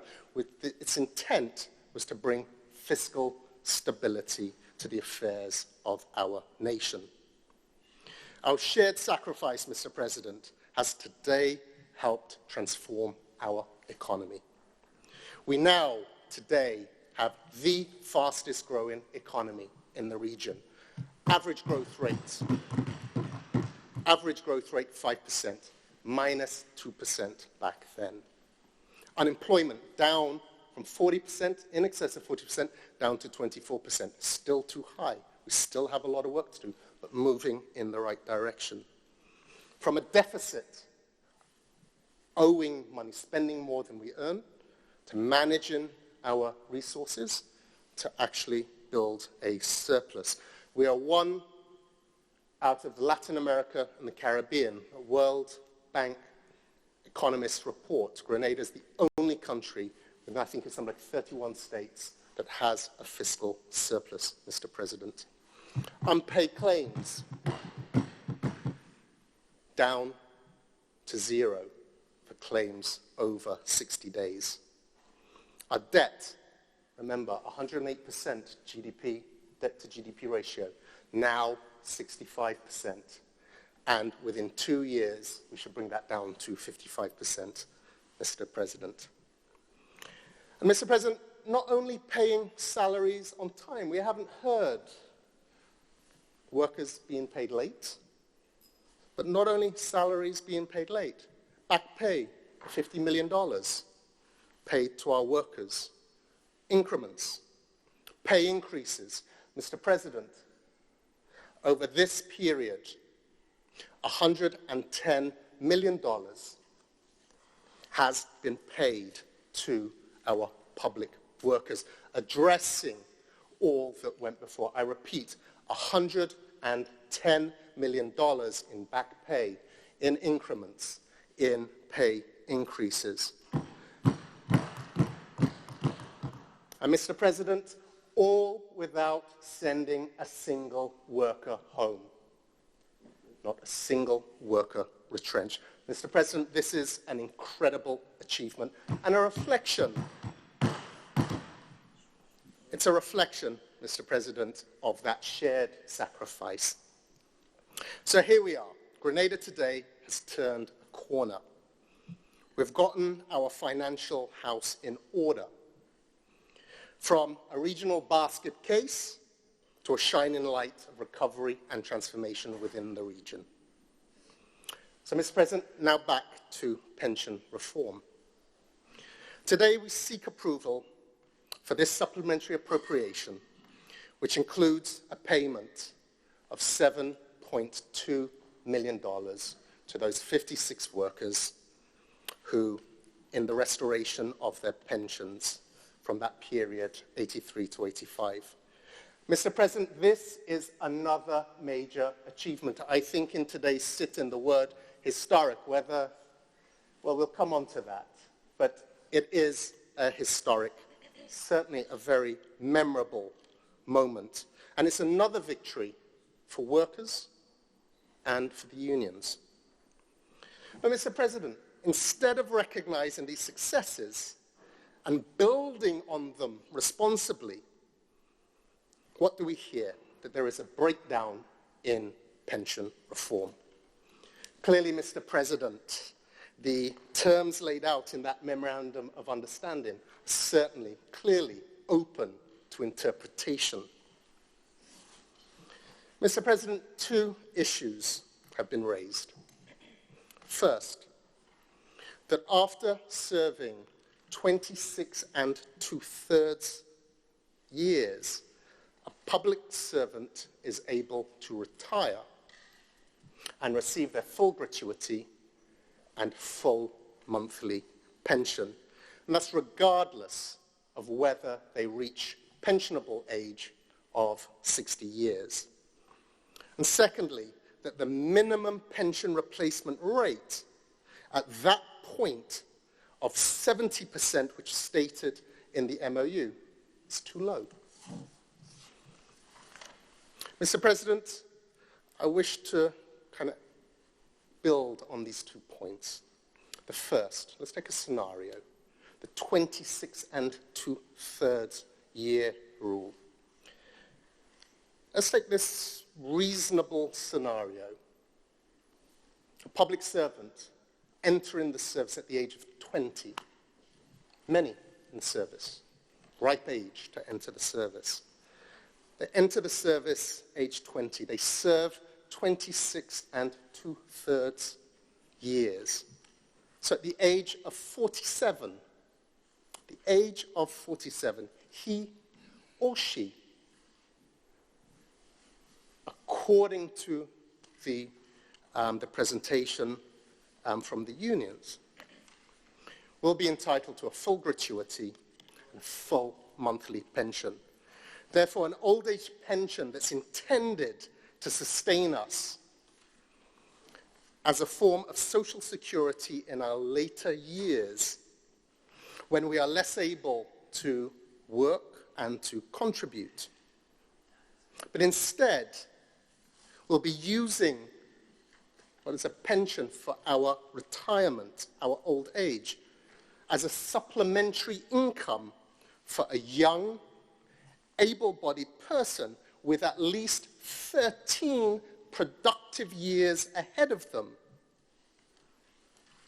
Is that, Mr. President, what a pension is supposed to be for? I'd have retired a long time ago, Mr. President, if I knew that was the case. Mr. President, based on this scenario, there will be a massive, massive cost to this, retiring at the age of 47. And that is a cost, Mr. President. Everyone thinks it's government. It's a cost government will bear. Mr. President, it's a cost that people will have to bear. It's ordinary taxpayers' money, the hard-earned money, Mr. President, that will go to fund this specific scenario. And Mr. President, this is at a time when we actually need to be thinking about raising the retirement age from 60 to 65.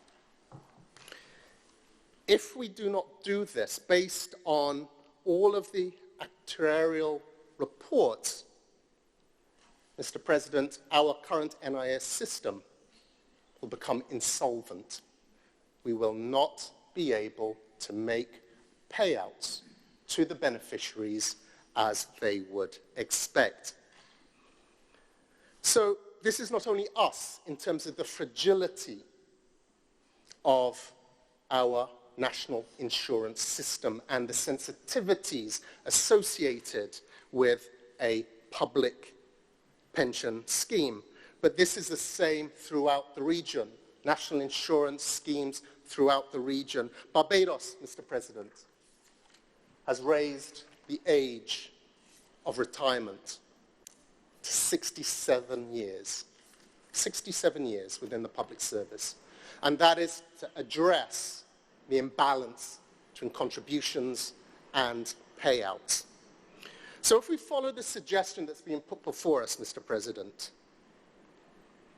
what's being proposed is instead of following what we need to be doing, which is increasing the retirement age, the proposal is effectively lowering it to 47 based on that scenario. Mr. President, this makes absolutely no sense at all. It will bankrupt public funds. It will not be sustainable. The second issue raised, 70% pension replacement rate. It's too low. Mr. President, the rate agreed must comply with our fiscal rules. And government actually offered, its offer was 70.1%, a 0.1% increment. But Mr. President, that brings that primary expenditure rule, which should be no more than 2%, the offer made by government, 70.1%, brings that threshold to 1.9%, just below the PE rule. Mr. President, what fiscal space does that then leave us? What fiscal space does that leave us after servicing this pension liability? What does that leave us in terms of educating our children? Fundamental responsibility of the government. Providing health care to our sick. Supporting our most vulnerable. Providing opportunities for our youth.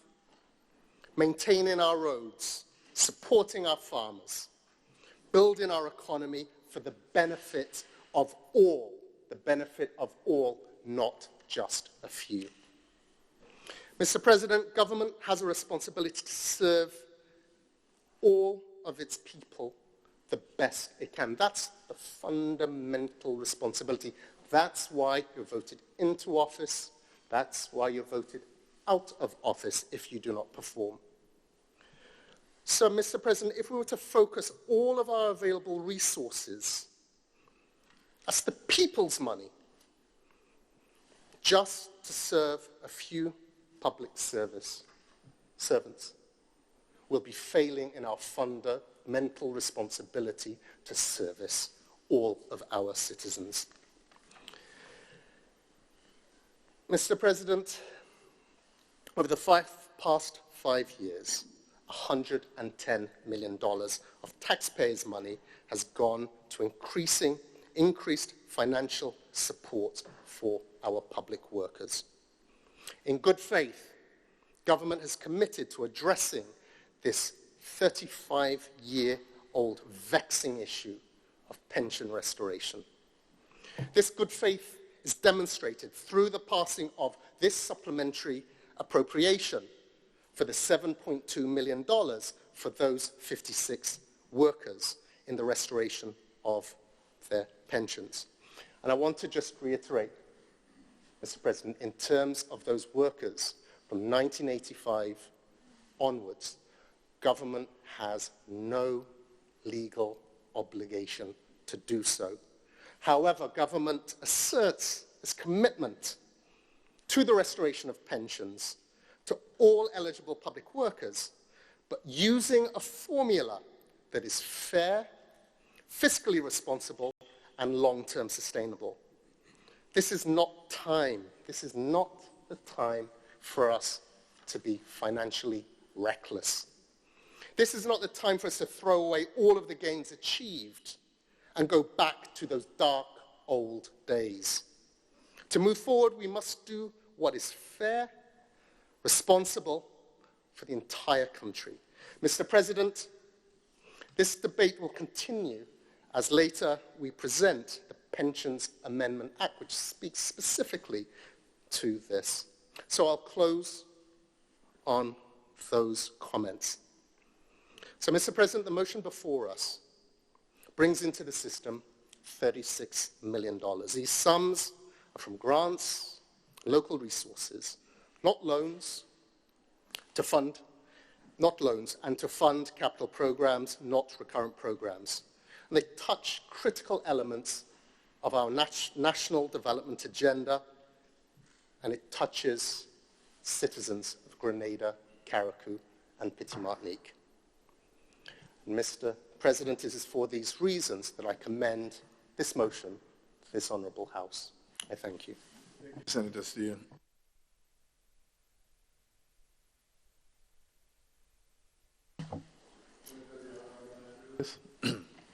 Thank you very much, Mr. Speaker. And because I am still a freshman, may I ask for some guidance as to what time I may have in terms of what I may want to ask or say? Thank you very much. So you may have to order dinner. Okay. The ambience is great. But it wouldn't take long because truth and facts does not need to be that long. It is very simple. First of all, let us place the labor movement appreciation to the government of the day for the current state that we are in, where 56 workers will receive their justice that has been held back for quite a while. We want to place that on record. It is extremely important to mention Comrade Sister Hummelin Armstrong. I think she must be recognized as that brave soldier, that brave worker who 2 years before her retirement, Mr. President, as you would know, said that I, Hummelin Armstrong, will be the one that will allow my name or my case to address the disqualification of pension. The labor movement could not have done that before unless we got someone. And the Hummelin Armstrong case had nothing to do with 1985. The Hummelin Armstrong case for all public officers had to do with established workers. And if we were to fast forward, the issue of the legal aspect of the pension disqualification has not been addressed by the parties who have established a very good working relationship. And what is a bit disheartening is that when we sat just before the election, because we must put things in context, the memorandum of understanding that we signed was signed by the representatives of the government engagement team and ourselves. And there is a context and a written word. And it is clearly understood that both parties will not pursue any legal discussion. That's a fact. It is a fact that what gave rise to the Memorandum of Understanding was a clear undertaking of what we consider genuine, and I still believe that we are all genuine people, seeking to find a solution to a national vexing issue. And therefore, that is why when we signed that agreement on the Sunday in March, for those who condemned us, we responded by saying that there is no bad time to sign a good agreement. I want to repeat, there is no bad time to sign a good agreement. But it can become bad if there is attempts made to undo it. We are very hopeful that we can find a solution. Let me explain this here. We are very hopeful that we can find a solution. But we want to repeat that the resolution of the Hummelin Armstrong matter was on the basis that neither of the parties will enforce or discuss any legal solution. But it will be a negotiated settlement. It will be a negotiated settlement, and government's responsibility to the thousands of public officers who from 1983 to present established public officers who have gone home and who are about to go home without receiving a pension. And I'm not going to make the link that parliamentarians after 2 terms receive a pension or receive benefits. That's a different discourse. That's a different discourse. But I am accepting that the thousands of teachers outside there and the thousands of public officers are listening to this discourse today. And in this struggle, there are at least 3 limbs. There's the legal, which we have all agreed to give up. Because the unions themselves, ourselves, have been contemplating legal action for that clarification on the Hamlin Armstrong matter and public officers. But we didn't, because there's this understanding of the parties. Not just understanding, but clearly written. But apart from the legal, there is the political. And the political was at play, apparently, leading up to the election. So for instance, as I said, on that bad day when we used to sign a good agreement, because there's no bad time to sign a good agreement, but we know where we are now, that elections have passed. And we are really, really looking forward to the demonstration of the goodwill and the understanding of this administration, that they will listen to the people who are part of the negotiations, who are in that room with us. When we signed the agreement and the wording of the agreement and what was taken out of the original proposals from government and from the union, so arrived at where we arrived. And then there is the industrial. So we have the legal, we have the political, and we have the industrial. What is our preference? Our preference is to find a settlement around the table. And in the spirit of which we started, Mr. President. The spirit in which we said the following. 1, no legal arguments. So that is why, for instance, the Attorney General and others have not been present in the discussion.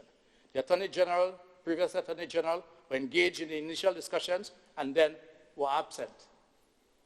Because what we wanted to find, and that is why also the chief personnel from the Ministry of Finance were not involved in the negotiations. Not one member, I want to repeat, not one member of the Ministry of Finance that is now apparently directing what needs to be agreed upon were engaged in that room when we reached a final agreement on about 3 or 4 consecutive discussions. As a matter of fact, there is a representative from the government side. I have respect for everyone, but there's this one individual. I call her a lady, a stalwart, who put everything out, despite how tired she was, despite the fact that she was faced with the issue of the Nawasa struggle that we had, everything that she had, and she put everything into it for us to arrive at an agreement. So there was not one person in that room from the Ministry of Finance. There was not one person in that room from the Legal Affairs Department. But we are now faced with these interpretations. We have said the following. Yes, through you, Mr. President, Senator Steele, there are 2 issues that are very much of concern to us. The issue of the 70% being the minimum or the maximum, and that we can find an easy solution to. We have said so. We have demonstrated that. The MOU says that we'll continue that discussion, and it will be influenced, the additional, the more beyond 70, will be influenced by the affordability of the government. And that's clear. And we have never said no. But we are continuing discussions. Where we have what appears to be that insurmountable approach, but I'm confident that we'll find that settlement. I believe in the integrity of the people who are in that room. I believe in their integrity. The 26 and 2/3 years of service qualified in our discussion for individuals once they leave the service to receive the gratuity and the pension. And just one correction through you, Mr. President. Anyone who receives a gratuity would receive a reduced pension. So it's not a full pension. If you receive a full pension, Mr. President, as you would know, you would not receive any gratuity. Once you take a gratuity, because a gratuity is an upfront payment of that amount which is due to you. We have said that from 83 onwards to present, for the persons who have qualified, those who have been appointed to the Judicial Legal Services Commission, the officers from, I think, Inspector Dung or Sergeant Dung, who have been appointed by the Commissioner of Prisons, the gazetted officers who have been appointed by the Public Service Commission, the public officers who have been appointed by the Public Services Commission, the prison officers, the teachers, etc. From 83, we will combine, because the government was trying to save finances, and that's correct, and we accepted that. It is our sacrifices that has brought back us to where we are today. We, the salaried workers, through the Structural Adjustment Program, as we speak right now, there is a big leakage in terms of tax collection, income tax collections on the professionals and the self-employed, etc. And the government have accepted that. We are the ones who have always been prepared and will be prepared to make the sacrifice. But what did we do? Rather than putting our nation through more problems, we have agreed to combine the NIS benefit and the government benefit. But obviously, because the NIS is a national law, applicable to all workers, the NIS cannot kick in before age 60. So whereas in the past, and whereas the argument of the labor movement, Mr. President, when the matter went to court, our argument was that all eligible public officers are entitled to be treated under the 1958 Pension Act, which would have given them a non-contributory government pension until they're dead. Yes? But we have said around the table, and we will still agree to this, and we will not fight over this. You have my word on this. Here our words, our bond. That's how we operate. We fight hard. We fight fiercely. But we implement fairly that which we have agreed upon. And we have said we will drop that argument and we will combine both. And therefore, at age 60, the hypothetical example used by a good senator, someone that we have a very good relationship with myself. As a matter of fact, only last night we resolved the solid waste matter that we are about to meet with tomorrow because we are handling different industrial matters. So we have demonstrated our commitment because without even getting something in writing, we give our words and we have implemented. That's the way we operate. That's the way we operate. I want on this side here and all of us here to remember this. We have said, so government's obligation, once that worker turns age 60, based on your hypothetical example, for a worker who started to work at age 20 and retiring at age 60.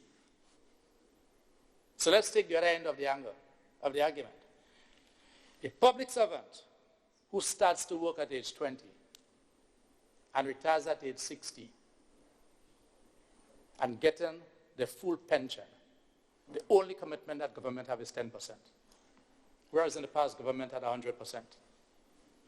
Let us look at the whole context. At age 60, after 40 years of continuous service to this country and to the government of Grenada, government's liability in terms of that worker pension would only be 10%. We stay at the 70%. There ought to be a discussion to go above 70, but because we have agreed to 70 as the base, I'm using 70 as that example. So government's liability will only be 10%.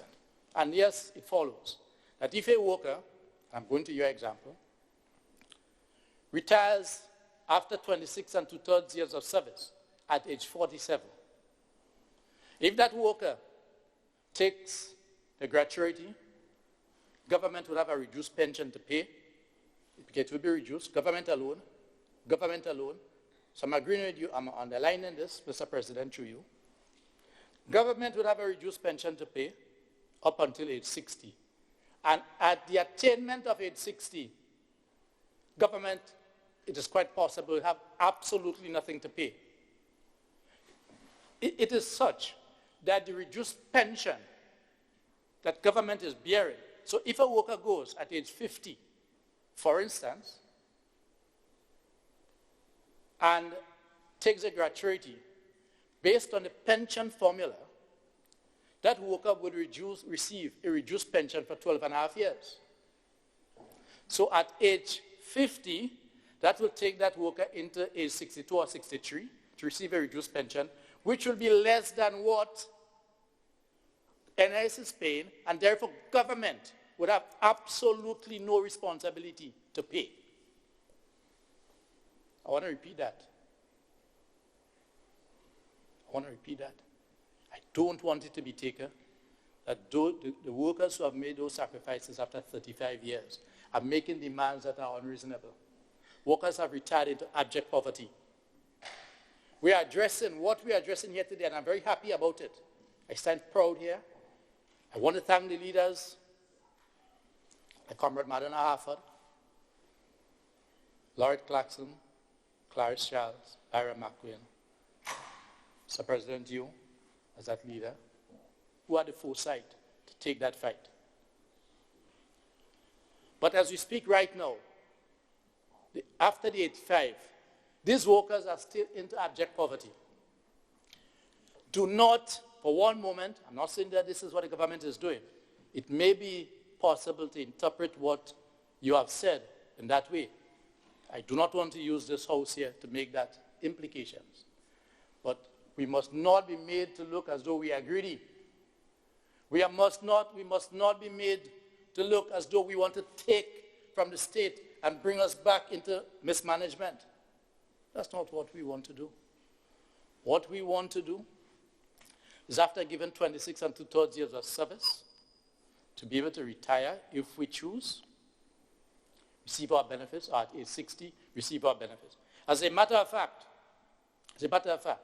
given the state of our economy and given the state of our small island economies right through the region, it is unthinkable that a mass of people, it is unthinkable that people, after giving 26 and 2/3 years of service, you're going to wake up en masse and leave. I mean, it's hypothetically possible. Everything is hypothetically possible. Everything, as we speak right now. But let us bring reason to bear. In quite a number, in other places that we have, retirement after X or Y amount of years of service. What is the history of people getting up and leave and go? Because even if you go and you take your gratuity, and let us say that gratuity is $60,000. For the average person, the average worker, the average working class person, the first 10 or 15 years of your life of work is used to help your siblings, your mother, your father, that sort of thing. And then you begin to get involved in looking after yourself if you have a family yourself. And most of us, most public officers would retire with a mortgage over their head. And if you leave at age 46 and you don't have a guaranteed income, the pension that you get, which is a reduced income, wouldn't be able to carry it. You can better bring reason to bear to it. Your projections are always based on reason. Because in one of your earlier documents, if you recognize, has been pointed out here, Mr. President, the government wage bill is less than what it had projected. As a matter of fact, it is 8% if I were to look at the document. And the rationale for it is the same point the labor movement was making, that the positions that you have noted in the budget to put monies towards would not materialize. These positions will fall away or will not be filled. I've seen it been accepted here. I couldn't speak on the document, so I don't want to go down there. I thought I should just raise this. Our pension, our discussion is based on the following. We want to repeat. We are interested. As a matter of fact, we met yesterday morning. We agreed to a meeting yesterday at 7:30 with the government engagement team. There was no new proposal, but we have committed and we are due to meet on Friday. So we have not walked away from the table. But it is important for us to bring to the attention of our members, and bearing in mind that we are almost in August and school starts in September. So it is important to bring that to the attention of teachers and the public officers. Yes, I want to repeat that it was important for us to bring to the attention of the nation and our members and our teachers, because the interesting thing about teachers is that 98% or more of teachers are established or made permanent from day one in the system. So the agreement that we had, or I still think that we have, is that the government will combine the NIS payment together with the government payment to pay that monthly pension. So government would recognize or realize a reduction in its liabilities, and that the aspect of the legal arguments were never resolved. Both parties agreed to drop the legal discussion, because the original proposal from the unions, when we stated our interest, Mr. President, was to do two things. One, get a government pension and get the NS pension as two separate income streams, which would have resulted in something that even as trade unionists, and as much as we want to see the best for workers and retirees, would have been unfair. It was possible through that argument, as it is possible now, for up to the 85, for someone to go home and at your retirement to get over 100% of your salary, because they are two separate income streams. But we in the labor movement agreed and felt that that was not good. In other words, we cannot defend and we cannot advance that when you retire, you will receive more than you are making when you were actively working. And that is why we agreed. And that is why around the table, I want to stress again, around the negotiating table, Mr. President, our discussion, the representatives of the government, which are not made up of anyone from the Ministry of Finance, certainly around the table, they may have been advised, received, and there were no one from the Ministry of Legal Affairs, they may have been advised, received, were present there. But we agreed.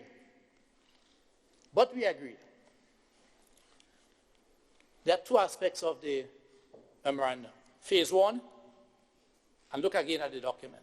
And I know that legal minds can take things written by us, the lay people, and find different interpretations. Yes? Phase one says the following, or what's that effect? The people who have been appointed, what we call permanent, and phase two, these same people, that is where it is in phase two. A new pension scheme will be designed. It is the old pension scheme that we use for phase one, which is up to the end of December 2018. Yes? From the 1st of January 2019 is when a new pension scheme will be designed.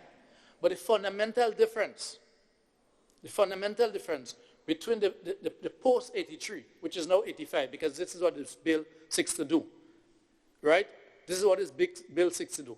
The post-83, and for ease of reference, using the MOU, I will keep repeating 1983.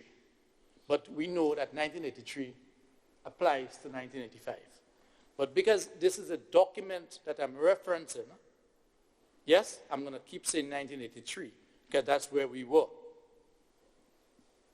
The only difference between the post-83 and the pre-83, and just remember, it's the same as post-85 and post-83, the only difference would be that we are combining, because there's an expectation, Mr. President, through you, over all the years of our legal struggles, over all the years of our industrial battles, for the restoration of pension, the people who are currently in the government service were expected to be treated similar to pre-83. And therefore, we agreed around the table that what shall be different is the combining of the NIS. Therefore, given government and the state, let me repeat, given government and the state a significant reduction in the liability. Phase two will address those matters that are now being raised to be placed in phase one, which had nothing to do with phase one. What is our expectation? Our expectation, Mr. President, through you, is that getting back to the table on Friday, we will be able to continue that discussion that will get back the spirit that we had in February. That spirit which allowed us to sign an agreement into the night. That spirit that did not allow anyone from the Legal Affairs Department. That spirit, Mr. President, that did not allow anyone from the Ministry of Finance. As a matter of fact, the records will show, and it will be interesting to find out why. We know why. But it will be interesting to find out why for the others, as to why the original members of the Broad Committee were not present during those final discussions. The government representative side was not made up of its full complement in terms of the representatives from the Ministry of Finance, because what we wanted to find was in agreement in terms of what will be the minimum age of retirement, etc., what will be the quantum, and then finance will come in and work out the details. And that is why in the MOU, you would recognize that we gave up, we threw our hands up in the air, and we say, coming out of the agreement, once we work out the amount that is due, that payment will be based solely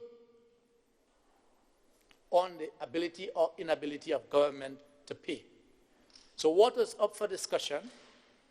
What is up for discussion would have been the more and what implications it will have. And when we work out what will be the retroactive amount, because whatever agreement that we arrive at, anyone who has retired between 83 and now would be due some form of retroactive pay. We will agree on a plan influenced by the Ministry of Finance. Influenced by the Ministry of Finance going forward. And we are sticking to this. As I've said, we gave our words. We gave our word is our bond. But as it relates to the retirement, once you retire from the public service, once you are appointed before December 31st, 2018, once you leave, you ought to be allowed to go with your pension, because that was our discussion. And that was our agreement. Because I would like to you, Mr. President, because you see, we will be around for a long time. This side and that side. And I could clearly recall, apart from the question of the time that we signed the agreement, as to whether or not an MOU could be enforced, or whether or not an MOU is an agreement. We in the Labour movement knows that it is an agreement. Yes? But we battled all of these in order to be able to put on the table for our teachers, our public officers, our nurses, our doctors, that assurance that the Pension Disqualification Act will not impact them in the manner that it did for the past 35 years. Because remember, from 83 to now, apart from special pension, because there are people who receive their other aspects, what we had to work out, and where the Ministry of Legal Affairs had to come in,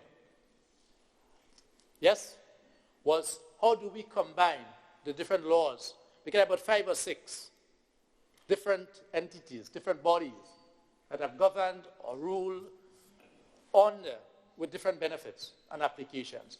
And we undertook to find a way of harmonizing those. And this is where the Ministry of Legal Affairs, after we did what we call the basic work, 70 as the minimum and discussion for more, 26 and 2/3 as reestablished, yes, for post-83, which is now 85. We would like to see, because we have engagements coming forward, and it is not good for us to develop mistrust with each other. I'm not saying that it is there.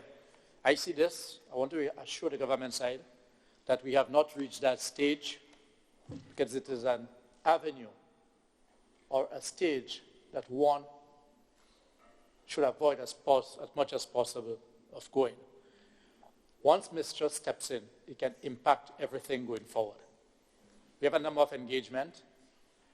If my recollection is right, I think that the salary negotiations that we have had comes to an end on December 31st.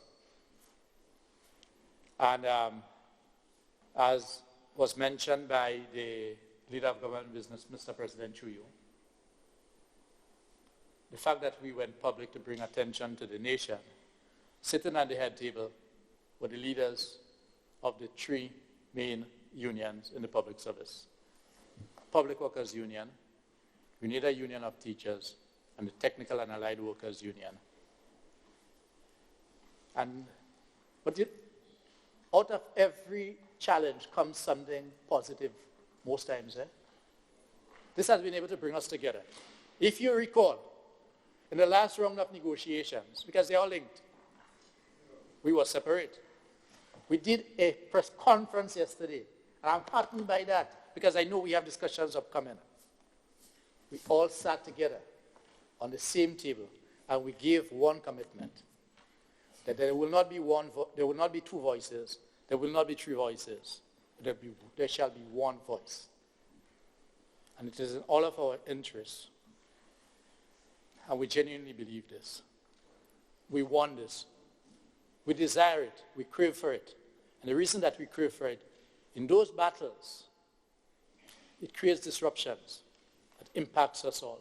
It is good for us in the labor movement many times, because we have learned that unless workers struggle for things, most times they take it for granted and don't hold on to it. And that's all of our history here, whether you sit on this side or that side. Almost everything that we have had to struggle for it. But given the level of social dialogue that we have been enjoying, brought on to us, forced upon us by the crisis, global financial crisis, brought on by greedy capitalists, not with the workers, because even in Grenada, my brother, Mr. President Chiu, so bad, right? Because even in this crisis, the most millionaires have been created and billionaires have been created. But we put our shoulders to the wheel, and we'll continue to do it. And we give assurance to this nation that we'll continue to do it. But we want to ensure that when public officers go home, they go home with a decent standard of living. Yes? But not at the expense of sinking the state. Not at the expense of city. We are used to taking no increases. We have demonstrated that. We have known that. And what we worked out, that the liability that we have saved government by bringing in, accepting the NIS because we didn't fight over it, would be a tremendous saving from government. And therefore, in closing, Mr. President, I want to thank you. But not just thanking you as you preside here, because you must feel proud, if I can address you on this matter. You must feel proud as to where we are with the 56 individuals. But I know that your heart would remain open, because it is not just about the 56 workers. Because when you led that struggle, Mr. President, forgive me, but I must do this. When you led that struggle together with Sister Harford, our Sister Clarice Charles, and others, it was not about giving people pension, that pension up to 85. Let us place that on record. We want to thank you for the leadership that you demonstrated in the labor movement. And interestingly enough, in my discussion most recently with Sister Harford, she mentioned the following. The public workers must compliment TAU, must compliment Senator Humphrey, the then labor representative in the Senate, that despite the fact that TAU had a minuscule amount of workers who stood to benefit, it was not about TAU. It was about the working class of this country. And all the major unions, the 3 major unions, contributed equally. And as I mentioned this, there's something I need to clarify because it came on one of the national programs. The labor movement carried the bill for the Humlin-Armstrong legal battle. I want to repeat. The labor movement carried the bill for the Humlin-Armstrong legal battle. The police were involved. That's both the gazetted officers and the Welfare Association, the Prison Service, the Public Workers Union, the Grenada Union of Teachers, and the Technical and Allied Workers Union. And if I were to miss out any, my humble apologies. But I call upon the state to let us not just now try to use a legal argument, because the legal matter was not resolved. And we all may have our hardened legal views. And certainly, the government, being able to have its legal affairs department, will feel very strong because they are legally trained. But we agreed not to pursue the matter legally because we knew that we could find a settlement around the table, as we have demonstrated in the past. And we are not doing this because we are greedy. We are not doing this because we want to bring problems to this country. We are doing this because after giving this amount of years of service, and even in the private sector, you have 2 pensions. In some cases in the private sector, you have 2 pensions. In the private sector, we represent workers that go home with a very good pension because the government is also the workers' employer. Let me make that point, because workers also contributing to NS. In the private sector, we have pension scheme, some contributory, some non-contributory. So when the worker goes home, the worker gets the NS at age 60, and the worker also gets the private pension. So we are not trying anything new, but we gave up on this argument and decided to combine both. And therefore, as we continue, we look forward to a resolution of this matter, so that the next time we come back to this house, I can stand here, and all of us can stand here, and not feel partially happy, because it is only 85 that has been resolved. But we can feel wholly happy, and indeed make this a historic red day. Not part red, as some of us may have a little red in our pocket. You know what I mean? Right? I have a red shirt. Right? But make this indeed a historic red day, that the workers of this country, the public officers of this country, can feel justly proud that at least phase 1, because phase 2 would address the rest, because you have unestablished workers, so it is not all government employees. The unestablished workers from 83, or even before 83, are not receiving a pension. I want to make that point. So we can find a resolution, which is phase 2. That will fall in phase 2. So, Mr. President, through you, I thank you very much. And we indeed look forward to a resolution to this matter. And that rather than in September with the possibility of one never knows what, we can have a September in which we can all have a rally to praise all the parties, the government and the labor movement. One big celebration that the pension matter has been resolved. Thank you very much, Mr. President.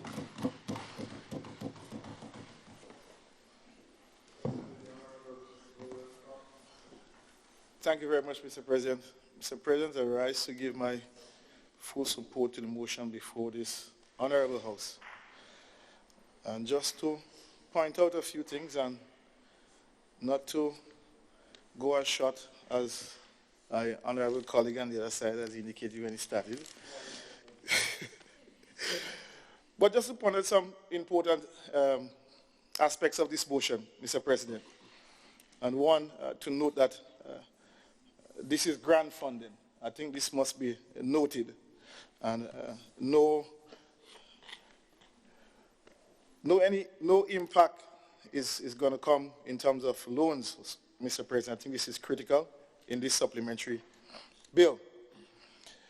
And what is most important to Mr. President, this amendment is before us and is supplementary amendment and is done within the confines of our macroeconomic targets and indicators, and I think that is also commendable.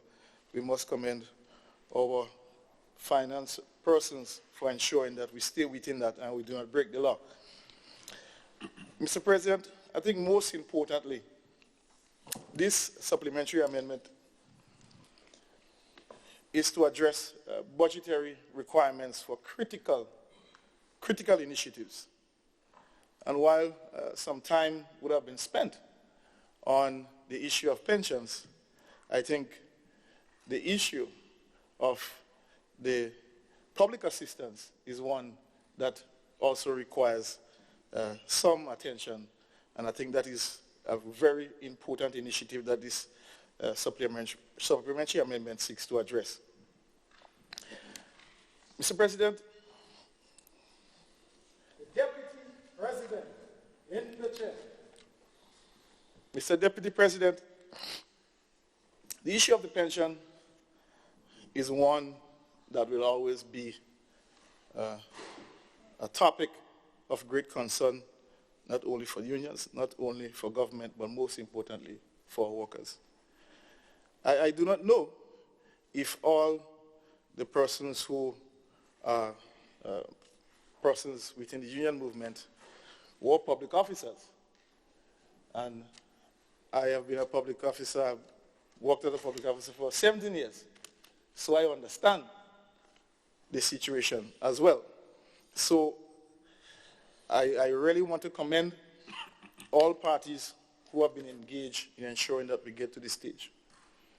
But Mr. Deputy President, the record has shown that this government, time and time again, and over decades, have done more for the people of this nation than any other institution. And so we have a responsibility to highlight that. And the record has shown. The support they have given us at the polls reflect that, Mr. Deputy President. Mr. Deputy President, through you, the honorable member representing the labor movement in this honorable house, indicate the issue of pensions for parliamentarians after 2 terms. Mr. President, just also indicated that, Mr. Deputy President, he doesn't really want there to be a substantive discussion here. The fact of the matter is, some public servants, senior public servants, earn more than ministers. We don't want there to be a subject of discussion here neither, Mr. Deputy President. The fact of the matter is that parliamentarians have not received a salary increase in the past 23 years. We have not made that the subject of discussion here, Mr. Deputy President. All that we have done is to work together with our partners, stakeholders, and the workers to come to a resolution on this matter. So I think it's important to note that we have not been selfish at all in this process. Mr. Deputy President, the issue of a right time and a wrong time to negotiate, I seem to be a very interesting one, and I sat here and I couldn't help smile to myself because, to my understanding, government didn't have no right time at all because we are always cornered, and we just heard through you, Mr. Deputy President, that the member representing the Labour signal that school is starting back very soon. So he's putting us on notice that there might be another wrong time for a right agreement. Again, Mr. Deputy President. So we are well aware, and we remain committed to the workers of this nation. We have given them our word that we are going to work tirelessly to resolve this matter. We have started with an initial initiative, and we believe with continued dialogue that we're going to get this done. And so I believe the pivotal matter in this is that we must do it in a responsible way. It must, and that is all that we are saying, Mr. Deputy President. We are not saying that we are going to back out or give any indication of mistrust. All we are saying is that it must be done responsibly. So whenever the discussions have been held, it must be held within the entire context of the country's ability, financial ability and capacity to deal with it. Mr. Deputy President, we can talk about all the different parameters, all the different analyses, how to approach it. All the workers want is they just want the money. They don't want to know how you arrive. All they want is you call them and say, the pension is ready. That's all they want, Mr. Deputy President. And so we must continue to work hard to ensure that we resolve this matter and other matters. Because there are plenty of other matters that have been discussed, Mr. Deputy President. You, and I'm certain that you are aware of them. But the pensions take center stage. But government has always continued to be serious in its negotiations to resolve these matters.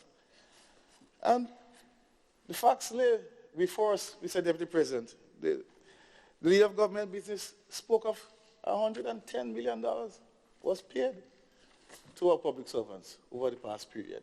I think this is commendable. You know, and it shouldn't be just brushed aside as if, well, oh yeah, well, they get paid. It shouldn't be brushed aside like that. But it should be seen that we are making a serious commitment to ensuring that our workers are treated in the best way possible. Mr. Deputy President, thank you very much for your time on this matter. Senator Roberts. Thank you, Mr. Deputy President. As I sat listening to the arguments on both sides, it came to bear the importance of timely submitting of documents to all parties involved in looking at issues like this. Because not being privy to being a part of any team negotiating, we need to understand what the subject is. And it is something that, having been in the House before, we toy with getting documents 2 days before you sit. It's not fair to who we represent, because we need to search and get information just like the others so that we can responsibly sit, as the President said this morning, in the highest institution in the land to form a part so that we can take our responsibility as senators so that we can debate on the issue. But I'm trying to follow the trick because I was only able to speak to one person once I got this document late last week.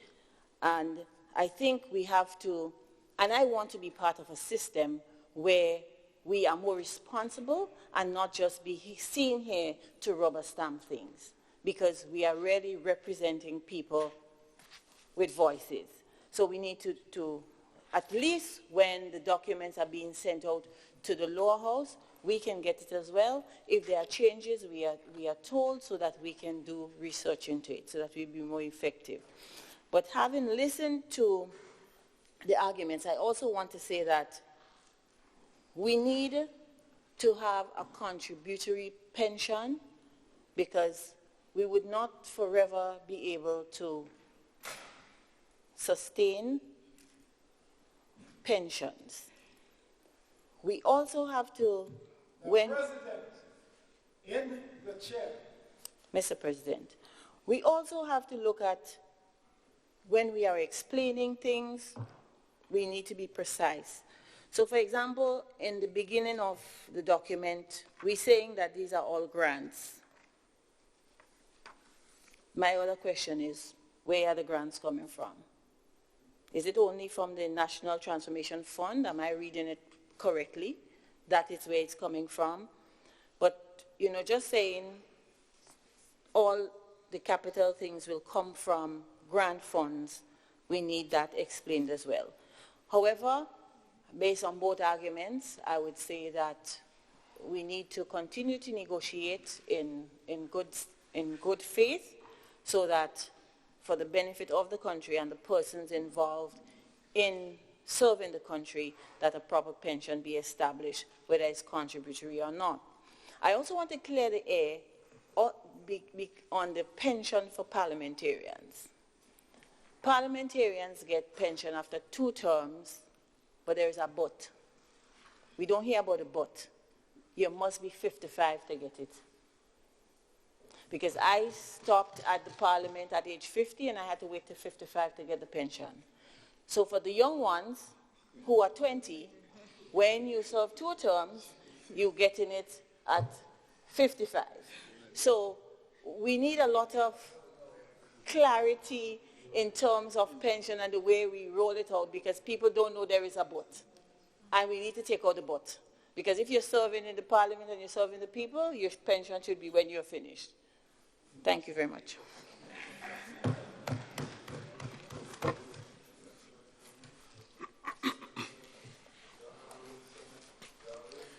Thank you very much, Mr. President. Mr. President, I stand to give my full unwavering support to the motion that is before this honorable House. And to say upfront, I want to give commendation where commendation is due. And I may say it later again, but I want to commend the TUC for their vibrant negotiations with the government to bring us to this place where you can see benefits being paid to workers. And I don't know if you were commended before, but let it be said from this honorable House, we recognize how much you stand up, well, the team stood up for workers on a whole. And let it not be said, well, if it's been said, let us disprove it, that you guys did an exemplary work. For after 35 years, nobody was able to achieve what you have achieved in restoring pension to qualified workers. I mean, this is commendable. So, if you're getting pressure elsewhere, it's not the right pressure. You should be commended. But, Mr. President, I want to go as far as to say I want to commend the Ministry of Finance staff for the work they have been doing, and I want to express my commendation to them for the prudent stewardship of the country's finances. Not only do they work to conform to our macroeconomic indicators, simply put, they keep their accounts transparent, but most importantly, help the country to live within its means. Therefore, whenever there are any discussions as it relates to a financial liability to the state, the Ministry of Finance must be involved. They have to be involved. They are the custodians of the finances of this country. So if you have someone creating expenses and you don't know how you're going to take care of it, we may find ourselves back in the same boat prior to the Structural Adjustment Program, the homegrown Structural Adjustment Program, which we all work assiduously towards creating this environment we are enjoying today. We don't want to go back there at all. So let's look at what is before us, Mr. President. Prior to the Structural Adjustment Program, we had an economy that was busted, broke, a fiscal gap of $18 million, meaning we were spending monthly $18 million more than we were collecting revenues. Totally unsustainable. To pay salaries, you know that. We had to sell state assets to do that. These examples that I've just cited is to remind us of a place where we came from and we do not want to get back there. So we ought to ensure that we do it right going forward. We all contributed towards this, what we consider to be better times now. The government said very early that the financial plan that was followed is not sustainable, so we have to restructure. Work with our creditors, work with everybody. We got cussing and all this stuff and so on. But we had a plan. And the plan is to bring this economy back to a place where we all will be proud of. And to ensure that not only the workers get pension, the senior citizens get some benefit from it, but also our school children, school uniforms, school books, those who are sick, just name it, can benefit from the successes. So we have been able to do that and bring us to this place. Mr. President, I remember when the government said, if the fiscal space allows, we will do a number of things. Yes, talk about rebate to persons paying income tax. We talk about an increase for the senior citizens because they pay too, you know. When they purchase goods, VAT is on those goods, they pay something of the $200. So I said, if the fiscal space allows, we'll give them $100 more. Today we are happy because the fiscal space has allowed us to give them that $100. And over 3,404 families benefited from this $100 increase. I remember I heard one senior citizen on the radio saying, I'm asking the Prime Minister to give a $50 increase. Before it was said, and Prime Minister came in Parliament and said, $100, and I said, you get a double. But what is important here, Mr. President, everything in terms of spending at this point in time is governed by rules that we have passed, laws we have passed in this honorable house to ensure that we stay the course. So the fiscal responsibility legislation speaks to how we go forward in terms of spending. And the leader of government business said very early, if we have to spend monies as it relates to salaries or the case may be, it must fall between 2% of your last GDP. It can't go beyond that. But what is important? What does that mean really? We're saying, yes, we want to make sure that the people of this country benefit from everything, but it must fall within the legal parameters. We cannot go back where we came from.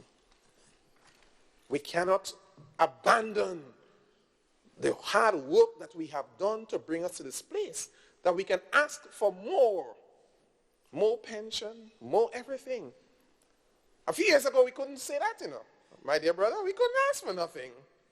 We were not even sure we were going to get what was legitimately ours. But now we are in a better place. And we're saying we want more. Of course, I agree with more.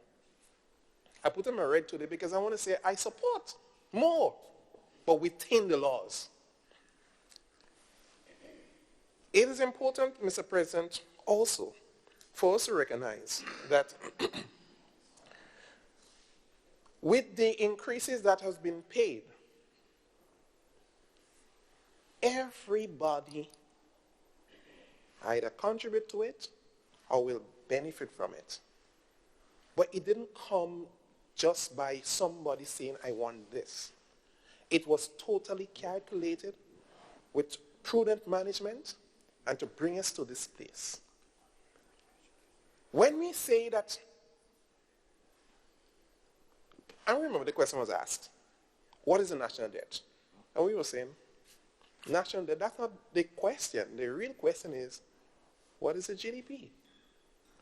Because when your debt to GDP ratio, when you bring this down, it frees up, if you want to call it this way, more money in layman's term. Frees up more money, give you more space so you could do more things. So I remember all this confusion. We can't say the national debt and you say the GDP.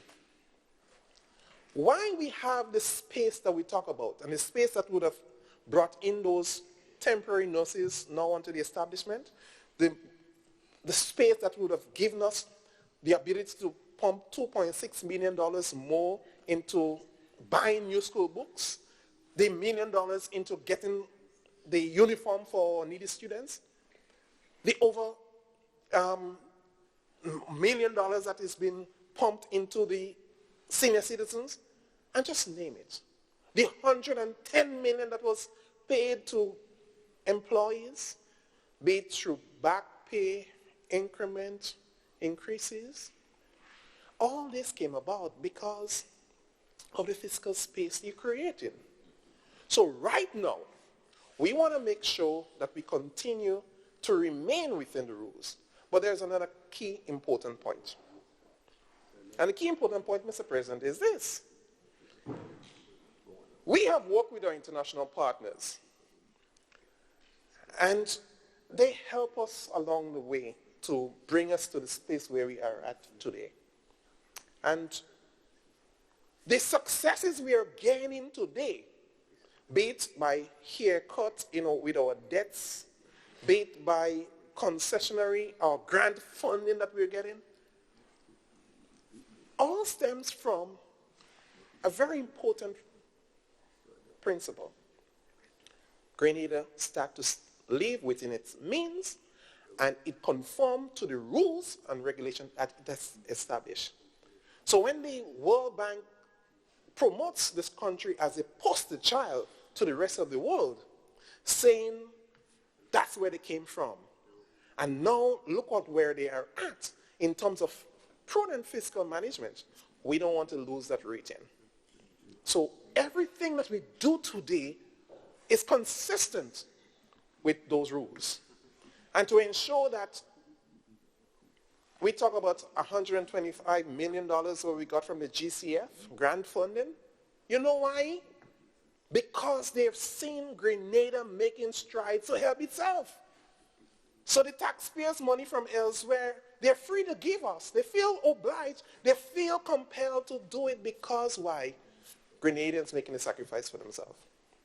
We cannot go back there, Mr. President. So with all that has been said, I agree for the more, but the more must be given within the laws and the rules that is established. And I look forward to continuing as we go along, because there's much more to be said. But I'm going to say, Mr. President, we are at, Prime Minister always said, on a good wicket. So let's score runs, let's bat, and continue to promote this country. Because what we do today is not just for this present crop of people, but for future generations. So we must ensure that we lay a proper foundation that the entire country will be happy with. And I'm going to tell you, Mr. President, from all indication, they are happy. Thank you.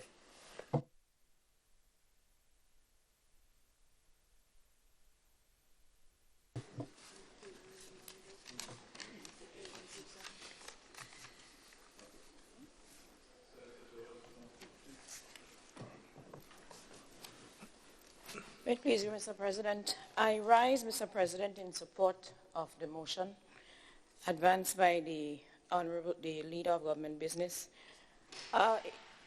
Mr. President, I have listened with interest to the comments on both sides of the House.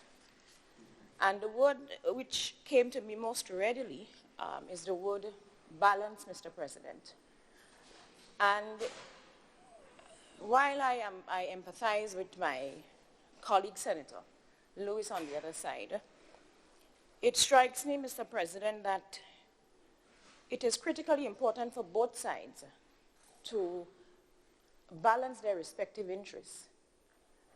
But to recall, as Senator Gawi has just made the point, that there are certain statutory limitations put in place to ensure that whatever we do at this stage, as he said, is sustainable, that it serves us not just in the present, but that it serves future generations as well.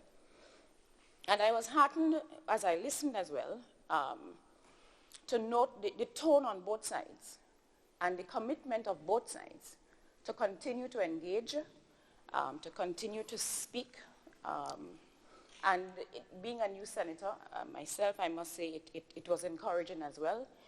So I have every expectation that the conversation will continue and that both sides will maintain and hopefully be able to achieve a balance that serves the interests of us all. I wanted to make a comment as well in relation to, and this is wearing my other hat now as a lawyer, as an attorney at law, to the additional allocations I noticed in the bill for the Supreme Court and for the Ministry of Legal Affairs. Because, Mr. President, it is no secret that in recent times the infrastructure of the court has come under strain. And it is no secret that it has caused lawyers and it has caused litigants considerable challenges. It is no secret that there are persons who have had the hearings of their matters delayed. And of course, there are the consequences that come with that. But having said that, Mr. President, I am heartened to see that these additional monies will be allocated because I am satisfied that they will meet at least certain immediate needs. And I think it bears stating here that this administration is committed to ensuring that justice is administered in Grenada, not just in a fair and in a balanced way, but in a timely manner as well. There has been a committee appointed, chaired by the Honorable Peter David, to address those issues. I am happy to report that as recently as last week, Thursday, I believe, this committee met with the President of the Bar Association. And it is the expectation that certainly in relation to the criminal court, there will be a function in court at the beginning of the new law term. And attempts are being made feverishly to address the issues in relation to the civil courts, with the expectation and the hope as well that at the beginning of the new law term, we will have not yet permanent facilities, but certainly temporary facilities that will meet the needs of litigants and of lawyers. And I am heartened as well, Mr. President, because I am satisfied that this administration understands the crucial role that the justice system plays, almost as a sort of temperature gauge in regulating the needs of the wider community. And to ensure that, as we say amongst attorneys, the elderly Attorney General who is here will be able to back me up when I say this, but to ensure that justice is not only done, but that justice is also seen to be done. And so I rise, as I say, to give this bill my full support and to commend it for not only the inclusion of the additional areas, but also for its compliance with the fiscal management codified in the Public Finance Management Act. May it please you, Mr. President.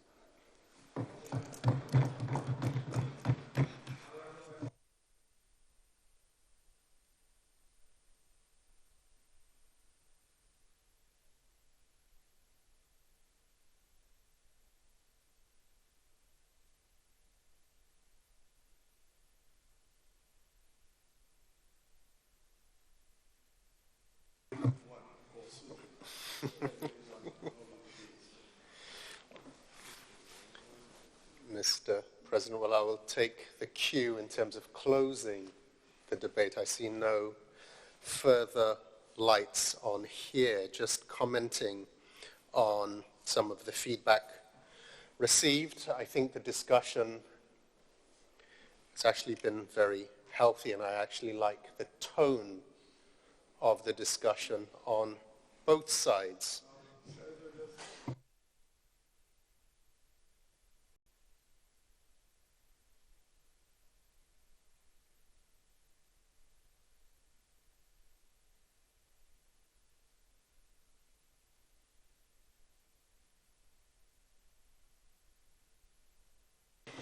So, Mr. President, notwithstanding the one or two barbs that were felt, as I said, the tone, I think, was a positive one. And what I would like to reflect on in closing are the terms, well, certainly it's the fundamental need for the numbers to be crunched. It is that activity and the involvement of the Ministry of Finance at this stage in the discussions that I think will provide us with the quantifiable specifics that are needed for us to make informed decisions as to what is fair, what is affordable, and what is sustainable. And that forms the essence, Mr. President, of the MOU that was signed earlier in the year. And I think I heard, again, I believe that resonates with the member on the other side representing Labour in terms of, again, the fairness and the affordability. And in fact, on Friday, the discussion will continue, the negotiation will continue, and what I heard from the member on the other side is that he hopes that the spirit of the earlier discussions will be what drives the discussion forward. And I think it is that spirit that has gotten us through many difficult times over the past 5 years.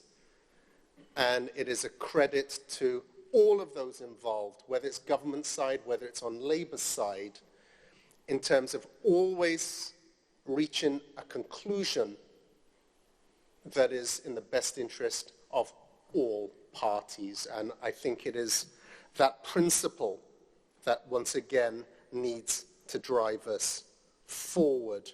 And the comment that I really want to grab hold of is his desire not to sink the state. We can't go there. So through you, Mr. President. So I see and I sense a language that is seeking resolution and is seeking what is in the best interest of all parties. And I think that that is a very appropriate note for us to close this discussion. It will open up again as we go down the order paper, but I think the scene has been set for, I think, a constructive dialogue between parties. Just reflecting on the comments from Senator Roberts, just to answer your question regarding the sources of the grant funding. It is detailed in the appendix, but it's more than just the National Transformation Fund. There's the Food and Agriculture Organization, FAO, the UNEP, GIZ, UNICEF, the Government of Canada, Government of Turkey, Government of Venezuela, and St. George's University that all make up the grant funding that supports the supplemental. So on that note, Mr. President, what is before us is a motion that is bringing additional revenues into the system, or funding, that will be used to touch the lives of the people of Grenada, Carriacou, and Petite Martinique. And it's for those reasons, Mr. President, that I commend this motion to the House. Thank you, Senator Steele. Honourable members, the question is the motion standing in the name of the government of Labour, the leader of government's business, which reads, whereas it was necessary to provide for the services of the state of Grenada for the year 2018 by means of a Supplementary Appropriation Act.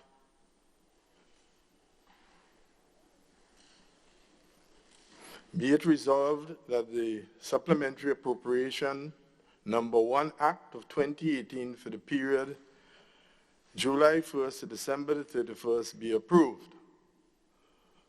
All those who have that opinion say aye. To the contrary opinion say nay. I think the ayes have it. The ayes do have it.